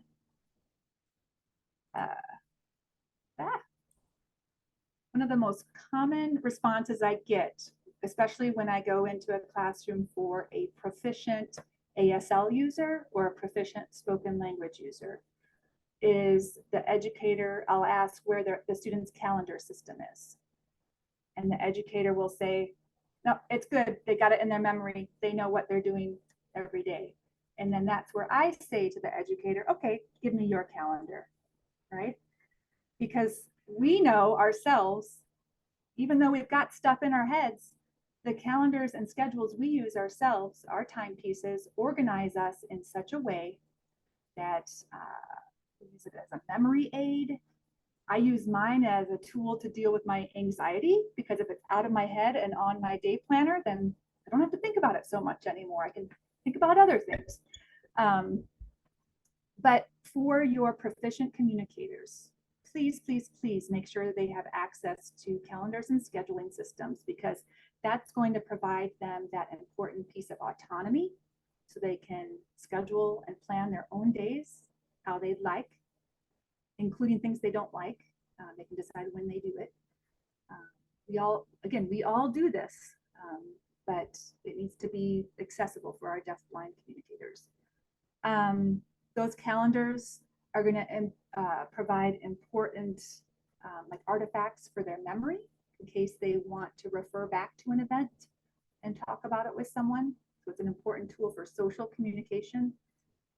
It obviously helps with organization skills. Again, that executive functioning piece. It is for our students who have visual impairments. They qualify to receive services off of something called the Expanded Core Curriculum, or the ECC. One of the areas of instruction in this curriculum is compensatory skills. And calendars, schedules, organization falls under that category. This is something that we have identified as a field that students with visual impairment, or deafblind students, they need direct instruction in strategies for calendaring and schedules, because that actually helps them access the general education curriculum. And again, go back to your own feelings when you have a calendar or schedule to refer to. That can calm you down. It can give you feelings of security. It can help you anticipate something coming up. Makes things a little less random and chaotic, hopefully. Also, in working with a student last year who was getting ready to apply for colleges, she had some low vision. She was profoundly deaf. She used ASL as her primary form of communication. When we were applying, she was applying to Rochester Institute for the Deaf, we had to calendar out, for example, when that application was due. And then we had to calendar out when she had to fill out her financial aid forms, when she had to write her essay, when she had to submit the payment, when she had to interview with vocational rehab to see if they would fund her. When we mapped out that along a timeline prior to her applying, guess what we found out? We found out all these areas that she needed additional support. And so it really allowed us, that second to last bullet, her team, to identify activities where she needed a lot more filling in of concepts that we didn't realize she had missed along the way. And that's very, very common. We have a lot of deafblind proficient communicators that are real good at saying they got it. And then when you ask a follow-up comprehension question, oh yeah, what did that mean? You realize suddenly they don't got it. And so that's a real important strategy. And I find that when we do daily calendaring or scheduling, I find out a lot of skills I need to follow up on. Calendars and schedules are also just a really natural way to embed technology, especially assistive technology, into the deafblind students' lives, because they are scheduling out something they're already doing. It's something they're familiar with, but now they're using a tool that gives them really nice access to ongoing information. We have a couple questions in the chat here. So first of all, Megan asked, when or how do we support students in starting to set up their own daily class schedule? That's a great question. So, you know, hopefully, first of all, Megan, your students have routines and activities already in place so that you could put those into a calendar. I would direct you to that Texas DeafBlind Project website. And if you don't already, this is like a Bible to me. This is by Robbie Bleha. It's called Calendars. It's a book with step-by-step how to figure out what kind of calendar to start with, how much information we want to present to the student, because some students can only do one activity at a time represented on a calendar. Others can calendar or schedule out their whole day. It just kind of, it depends based on the student. Anne mentioned that book that I just put up is in all the toolkits that each region and metro district should have. But if you want the short and condensed Reader's Digest version, I put Robbie's handout in your folder called Let Me Check My Calendar. And that also helps you start to think about how to implement calendaring into your students' everyday life. Remember, calendars are reading, calendars are writing, even if your students don't yet use conventional forms of literacy. So that's a great starter or entry level to those aspects of the curriculum. Okay, Bonnie mentioned, is there a standard symbol for days of the week or seasons? No, and this is where we start to talk about communication symbols, especially ones that are really abstract, because Monday is a real abstract word, right?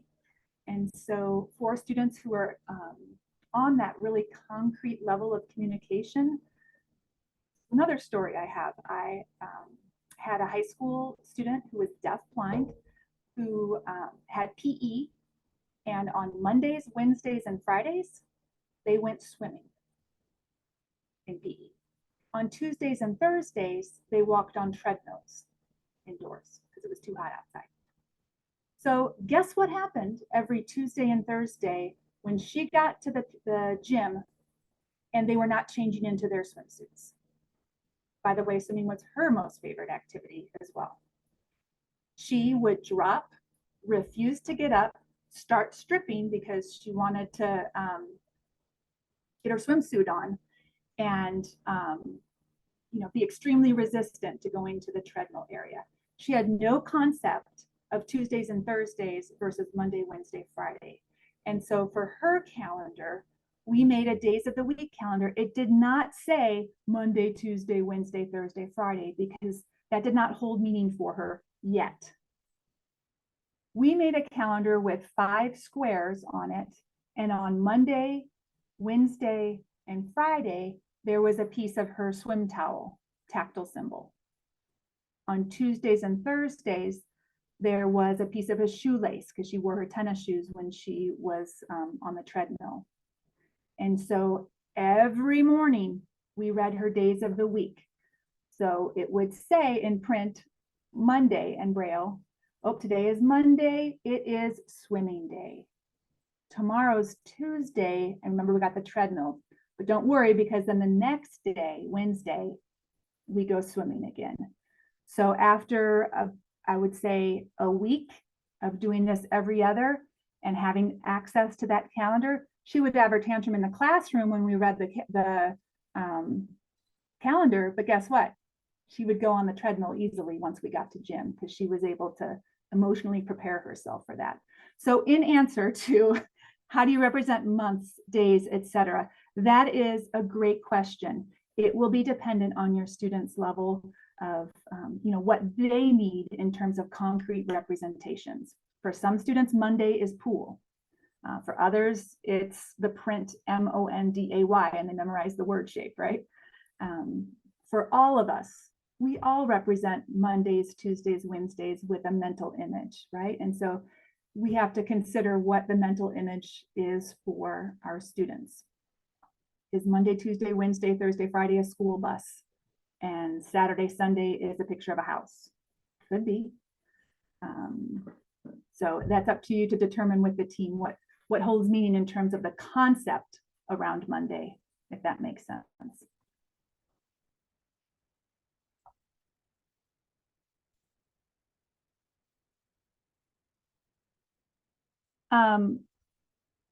The Paths to Literacy website, and I noticed someone, I think, put that in the chat earlier. I do have, oh, this is that student who hated going to PE on Tuesdays and Thursdays. I forgot I had this video. So use calendar symbols and calendar vocabulary to chat. or to read or to write. It's not just for reading the calendar once in the morning and then putting the calendar away and going about the rest of your day. Calendar symbols are all day, every day. Not only to read about your schedule, but in this particular case, this kid loved swimming so much that she wanted to read about it and write about it. And we used to worry because she would go up to the calendar and pull the swimming symbol off, and the teacher would be like, Megan, we got to take the swimming symbol off the calendar because she's obsessed with it.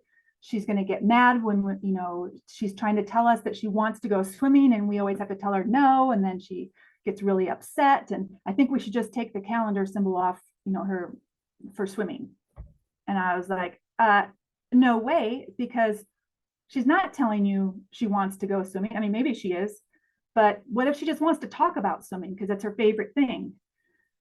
What if she wants to ask, when are we going swimming again? And all she needs to get it back together is for you to get out her Monday, Tuesday, Wednesday calendar and show her it's coming up tomorrow, right? So we made up a song about her PE symbol. And it turns out that whenever she went to grab the symbol, she just wanted to sing about her PE swimming symbol. So this is us singing the song. And bonus points if you are a hearing person and can recognize the tune that we sang her PE symbol song to. There it is. Okay. Here we go. Let's find the braille. This was my symbol for PE. That's it. PE. Let's check in with the braille again. We used to swim in the... Let me go back to the beginning and down.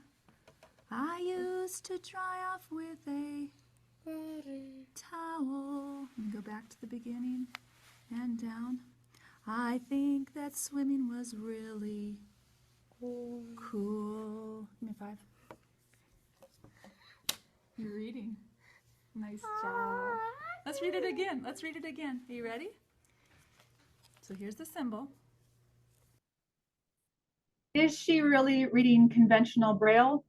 No, but she is afforded the access to following along with me. This would be the equivalent of, think about what is it called?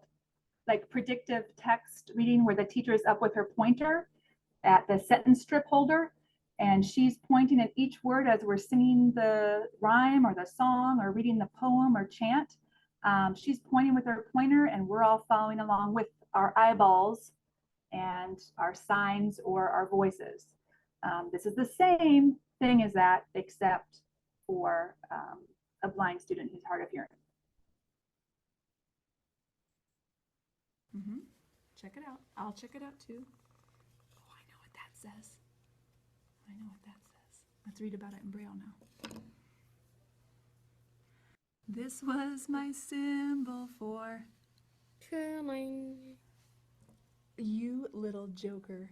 That is not your symbol for twirling and you know it.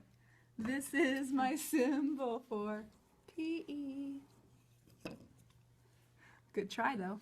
We used to swim in the pool. Good, back to the beginning, next line. I used to dry off with a towel that felt like this. This is a towel and it would dry me off when I got out of the pool. I think that swimming's really cool. Mwah, mwah, mwah. Nice reading. Loves swimming so much, she's kissing her pool symbol. And now that I watch this, I remember that this is winter time and we weren't swimming anymore in the outdoor pool because it does actually get very cold in Tucson. So she still wanted to talk about it even though we weren't going swimming anymore. And this was one way we could do that. And Gail Johnson wins the prize. Grandma got run over by a reindeer, the famous holiday song. If you've got older students and you want to put information to song or rhyme, but you don't want to use wheels on the bus because that's age inappropriate, feel free to use holiday jingles and oldies. Those are always winners in my experience.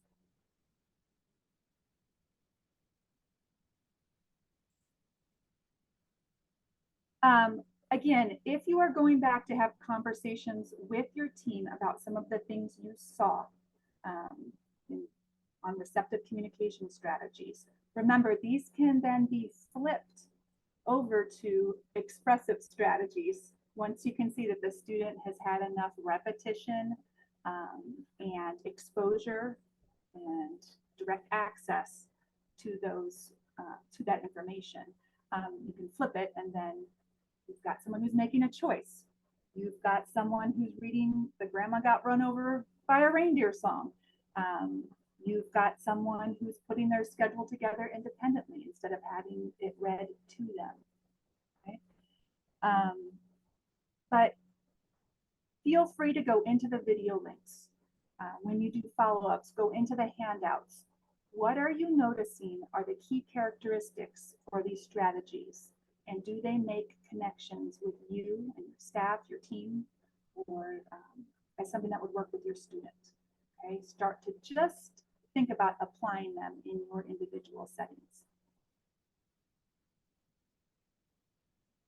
Okay, and we're going to go straight to some expressive strategies because I notice we are super out of time. Expressive. So now we're switching gears. We're talking about output. We're talking about sending messages. And just like receptive communication forms, our students express themselves in multiple different ways. They use body movements. They use action on items. They use facial expressions. They use signs. They use spoken language. And so some of the strategies we're going to run through here very quickly are going to address our students when they're thinking like, gosh, wouldn't it be nice to chat with someone besides staff that are paid to work with me? You know, I'd like to connect with my peers. I wish I could tell my mom about this experience when I get home. For our students who are not proficient communicators, there is no way to connect their swimming experience to their caregivers when they get home. They don't have some symbolic system in place. I can do so much more than express more, right? When we look at the research and we look at students' IEP goals and objectives that are rooted in communication, over 75% of goals and objectives are written as requesting functions. So we have kids communicating a lot about what they want, and we want to expand that to other reasons to communicate. There's lots more reasons to communicate besides requesting. And part of our job is to build strategies to expand on that. Can't you see I'm communicating? I'm just not using language, right? There's lots of ways to have conversations that don't involve words at all.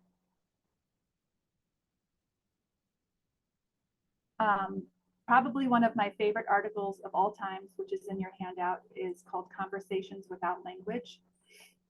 It's written by Linda Haygood. It's an oldie but a goodie. Linda was one of my close friends, and she passed away last year, sadly. I consider her one of my mentors. But she talks about this conversation that took place. This conversation that took place with no language at all. It was a definite back and forth with a student who did not use language at all. And it's, I think, a good reminder for us to accept and model communication in all forms.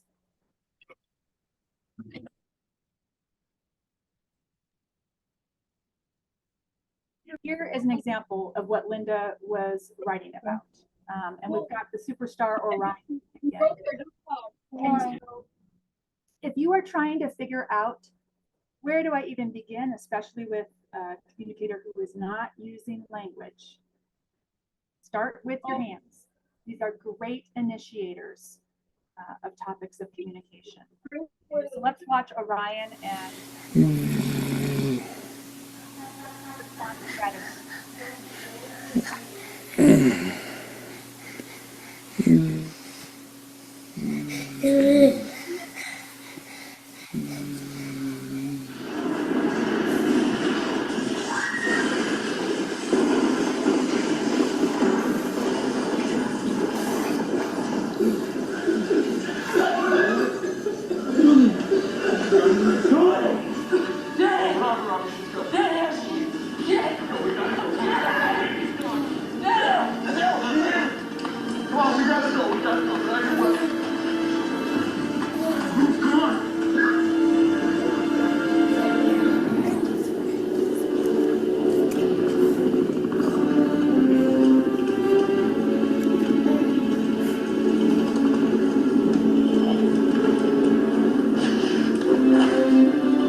So I love watching the Withrow family videos because the parents are both deaf and they have 3 children, and only one of the children is hearing, is a coda.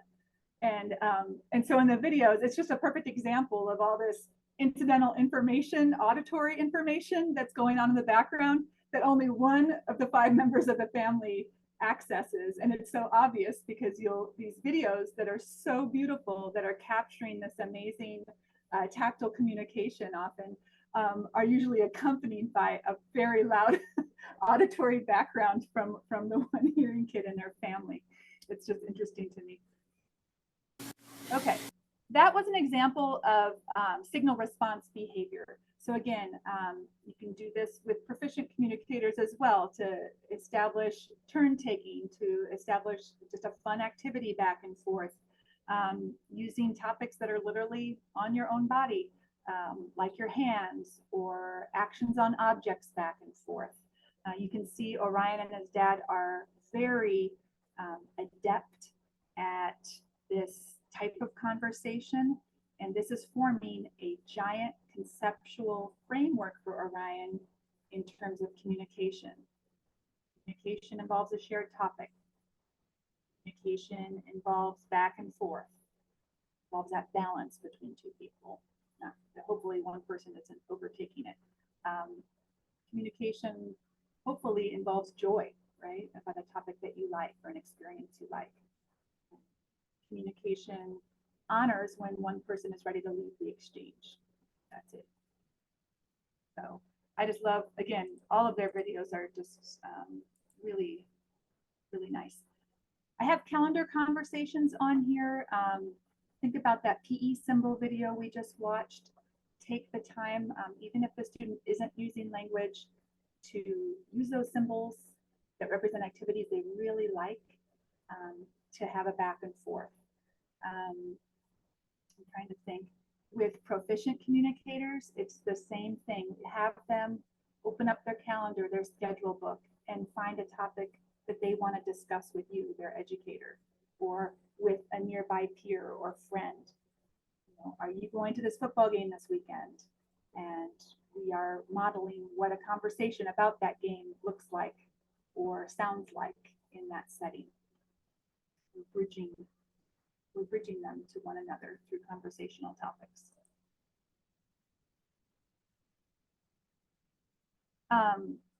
Linda Haygood also has what's called a microsite on paths to literacy. It's called,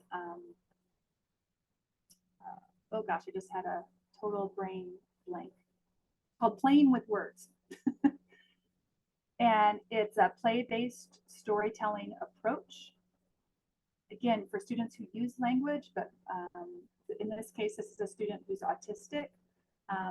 He uses language, but he uses it differently maybe than his neurotypical peers. And so Linda wrote a story with him. He was obsessed with home appliances. And I don't know if you work with students who have those real intense interests, which we might consider as being interests, or they're obsessed with a certain topic and that's all they talk about or all they sign about. That is very normal for a lot of our students because they do have limited experiences in many cases. And so they're going to talk about that same topic until they've got everything out of it that they want, and then they'll move on. Or they're going to talk about that same topic until you introduce them to other topics out in the world over and over and over again. And then their brain is all of a sudden attracted to that topic. Right? And so this is just a story that this student wrote. He was an academic student. He uses spoken language, but is blind. And he pretended he was a washing machine because he loved his washing machine at home. It was called an Admiral brand washing machine. And his pretend story that he wrote helped him self-regulate. So it was kind of like an occupational therapy or a sensory diet activity that he constructed with his teacher. And it took written form. So it was a literacy lesson as well. And then he was able to teach it to his peers. So it became a social interactive tool also. If you go to this site or link to it, Linda has mapped out exactly how she provided this instructions. So it includes the goal and objective. This is a standards-based instruction. And so it may not look like it or sound like it to many folks, but this is the student's access to the general education curriculum. Let's watch it a second here. Say it one more time. My brain is an Admiral washer. 1. Sensing lid lock. Okay. Put your paper down. Put your ideas in. And show me what sensing lid lock looks like. 1 quick turn for the sensing, and then lock for 10 seconds. Tick. 1. Tick. 2. Do it with me. Tick. 3. 4. 5. 6. 7. 8. 9. 10. So. No, fill. Fill. Okay, show me fill.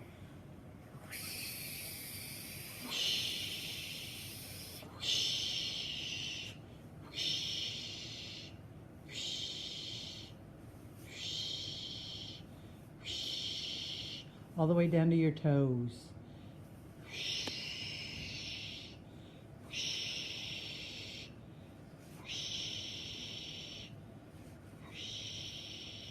You're full. Second step, third step, it will be a soak. What are you doing when you soak?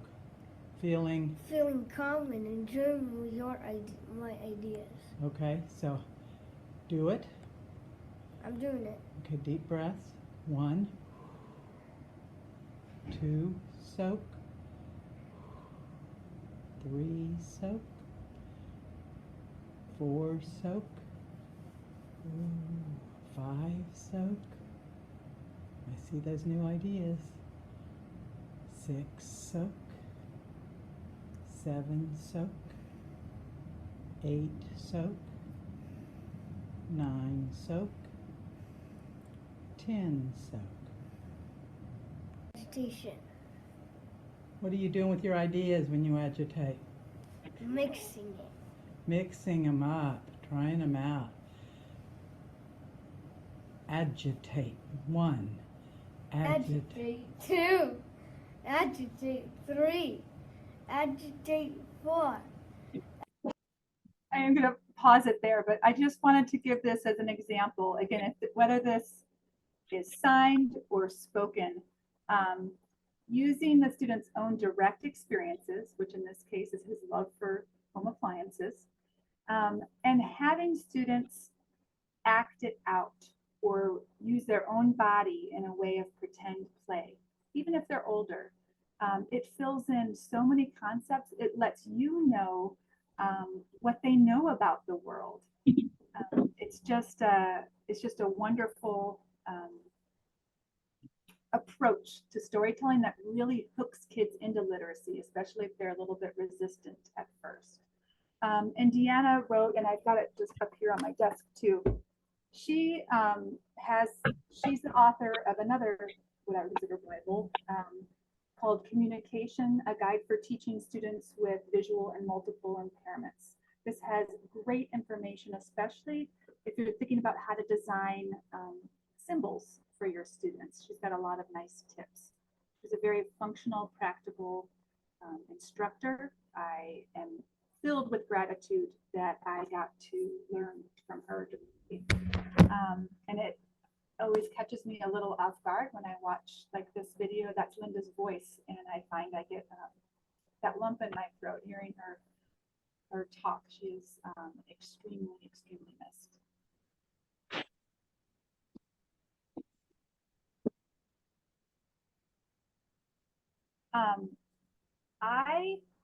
Oops, sorry about that. If you want, I've given you almost like a framework for discussion with your teams here as we split off. I so wish that I could walk around to each of your tables right now and facilitate your discussions using these questions.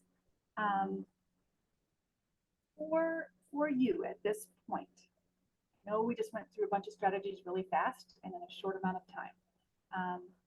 But if you take one thing away, if you have to describe to another person who's never interacted with your student before, how would you tell them in like almost like you're given an elevator pitch, right?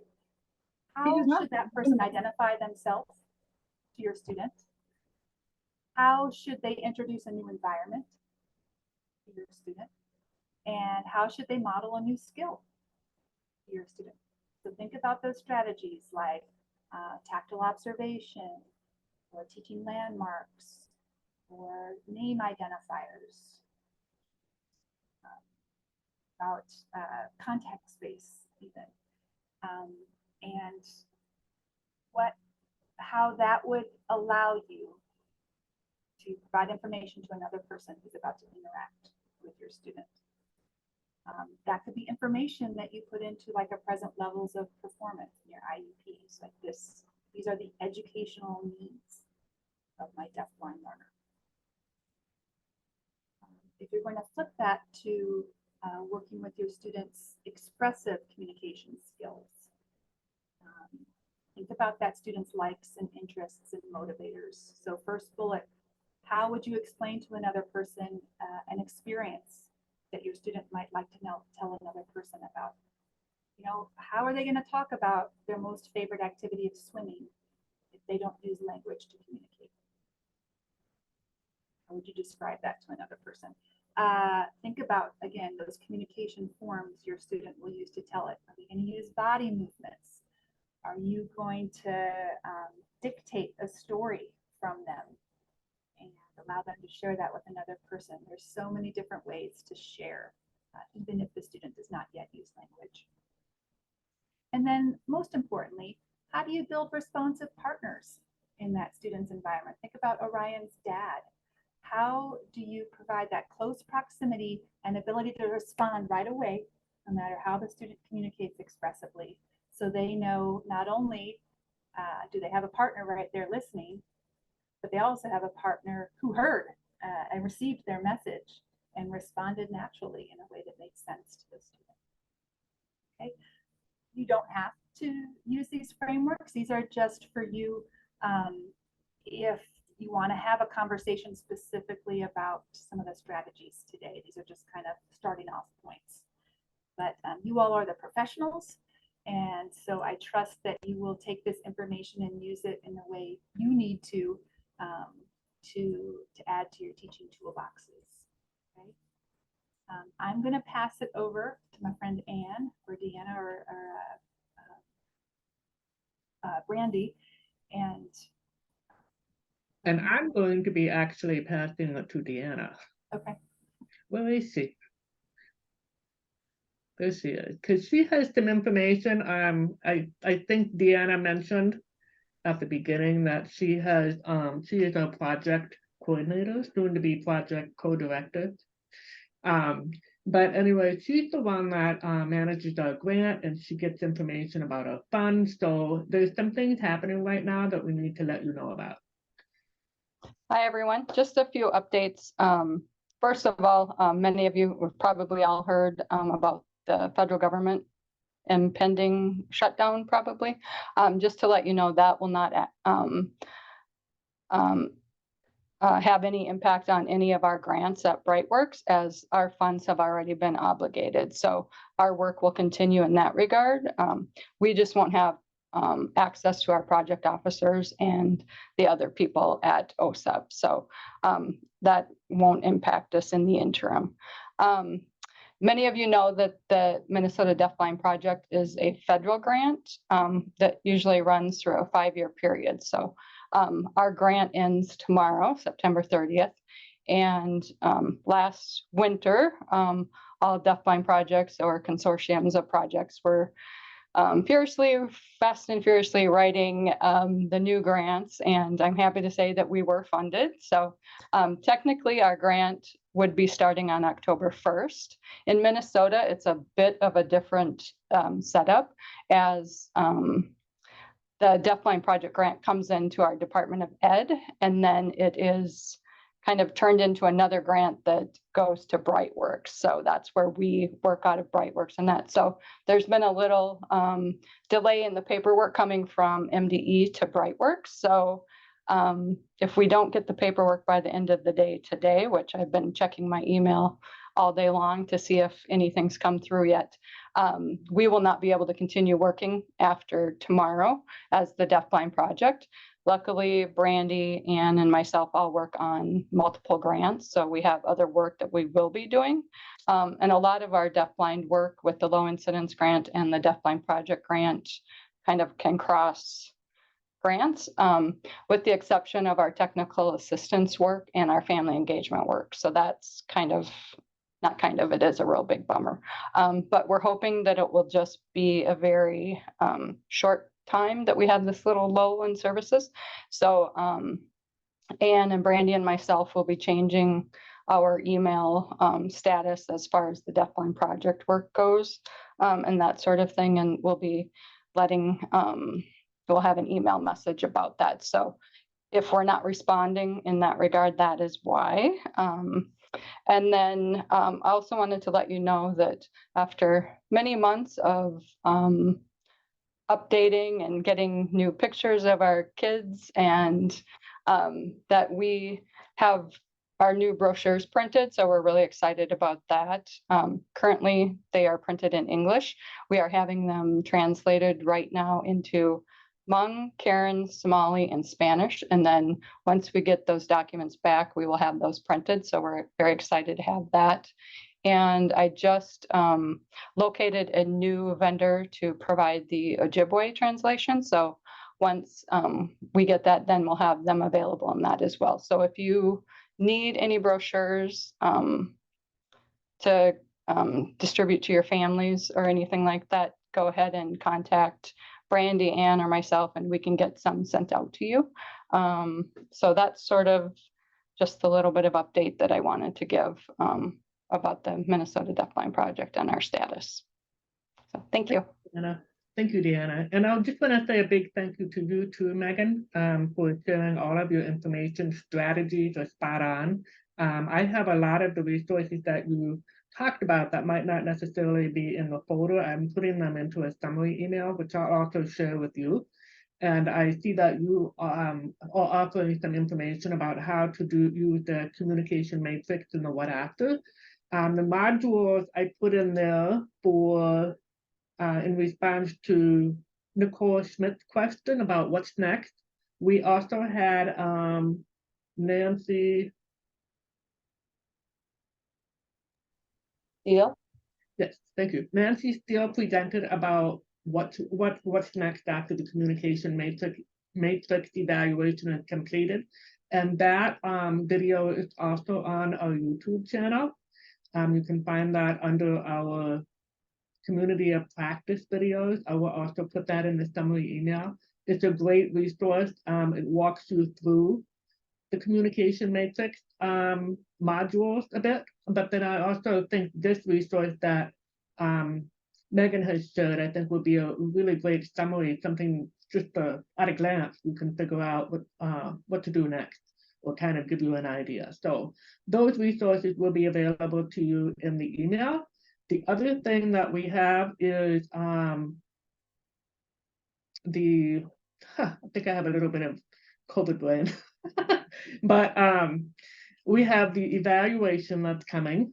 I'm going to put that up on the screen. For those of you who are meeting together, I have a QR code, so you can use your phones if you can, but I will also be including that in my email, so that if you're not able to access it through looking on your phone, because I'll drop the link in the chat, or by using the QR code, then you have it in the email.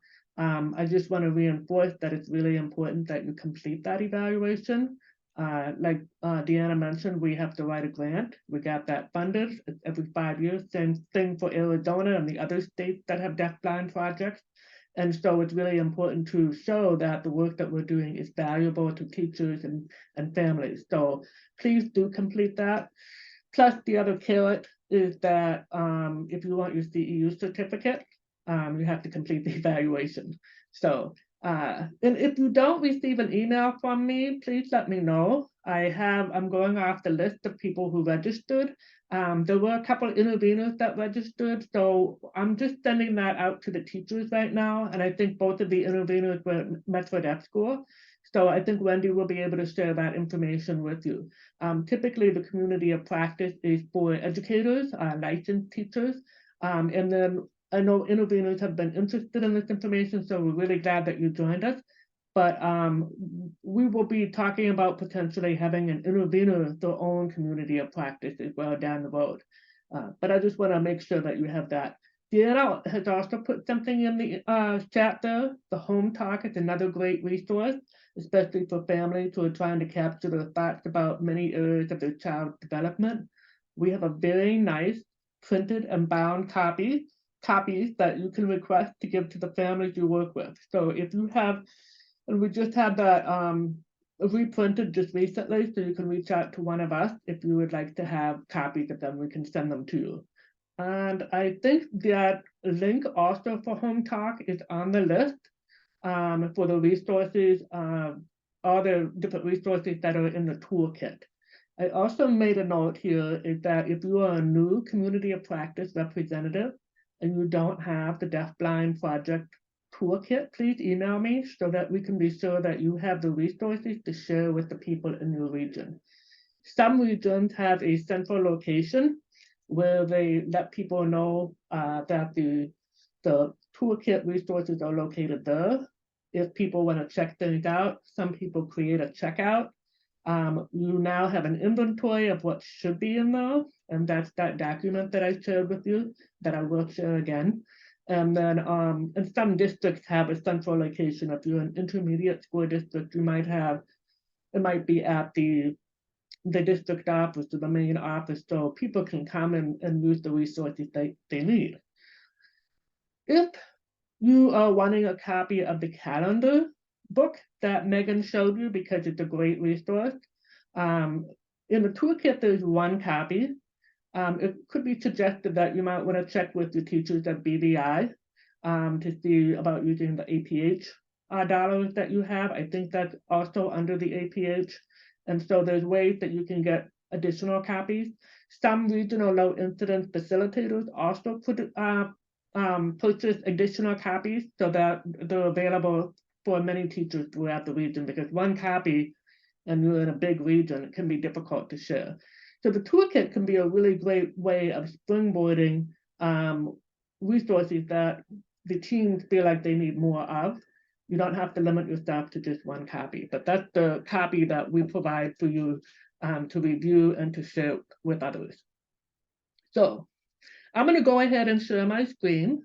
Unless there's people have other questions, or if we want to talk about some more things, feel free to drop that in the chat right now. Otherwise, I'm going to share the evaluation with you. and then we'll be finished a little bit early. So let me know if you have any questions before I share my screen with the evaluation link.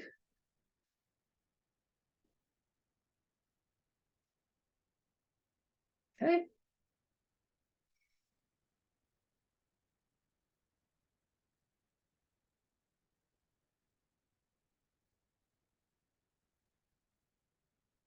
This is Deanna. I just want to give a quick shout out to our interpreters for providing access for us today. Okay.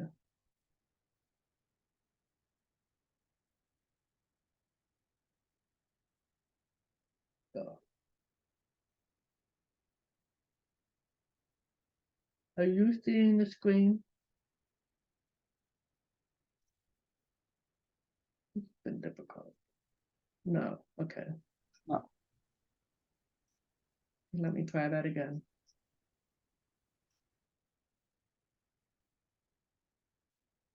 Okay. There is something going on with my computer. I cannot see you all. So that is what's driving me crazy. Okay.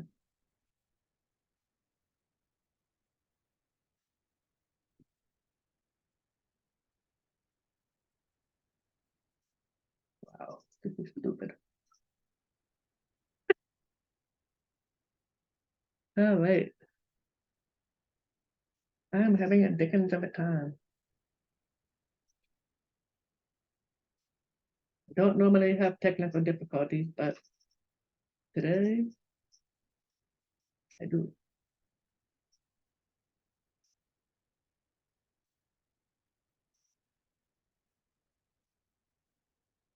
I can't get it to work. I think we'll just, I can't get it to work right now. I'm not sure what's going on with my computer.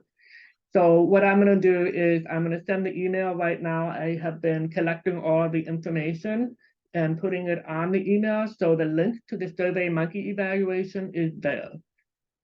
So if you have any questions, if you want to stay on a little bit longer and you want to ask questions of Megan or the rest of us, feel free to stay on. Otherwise, have a great rest of your afternoon and a wonderful weekend.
Oh, I see that Randy left it in the chat. Thank you.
Anne or Deanna, I think the link that was shared, the Survey Monkey shared in the chat is from last year's because it says fall of 2022 on it. Oh, okay. I wonder why that is. The one I have. This is Brandy, and I pulled it from the PowerPoint that we were editing, so perhaps it was the old link. So I thought it was updated. I apologize. I think that's odd because I updated it since then. Yeah. Sorry. Okay.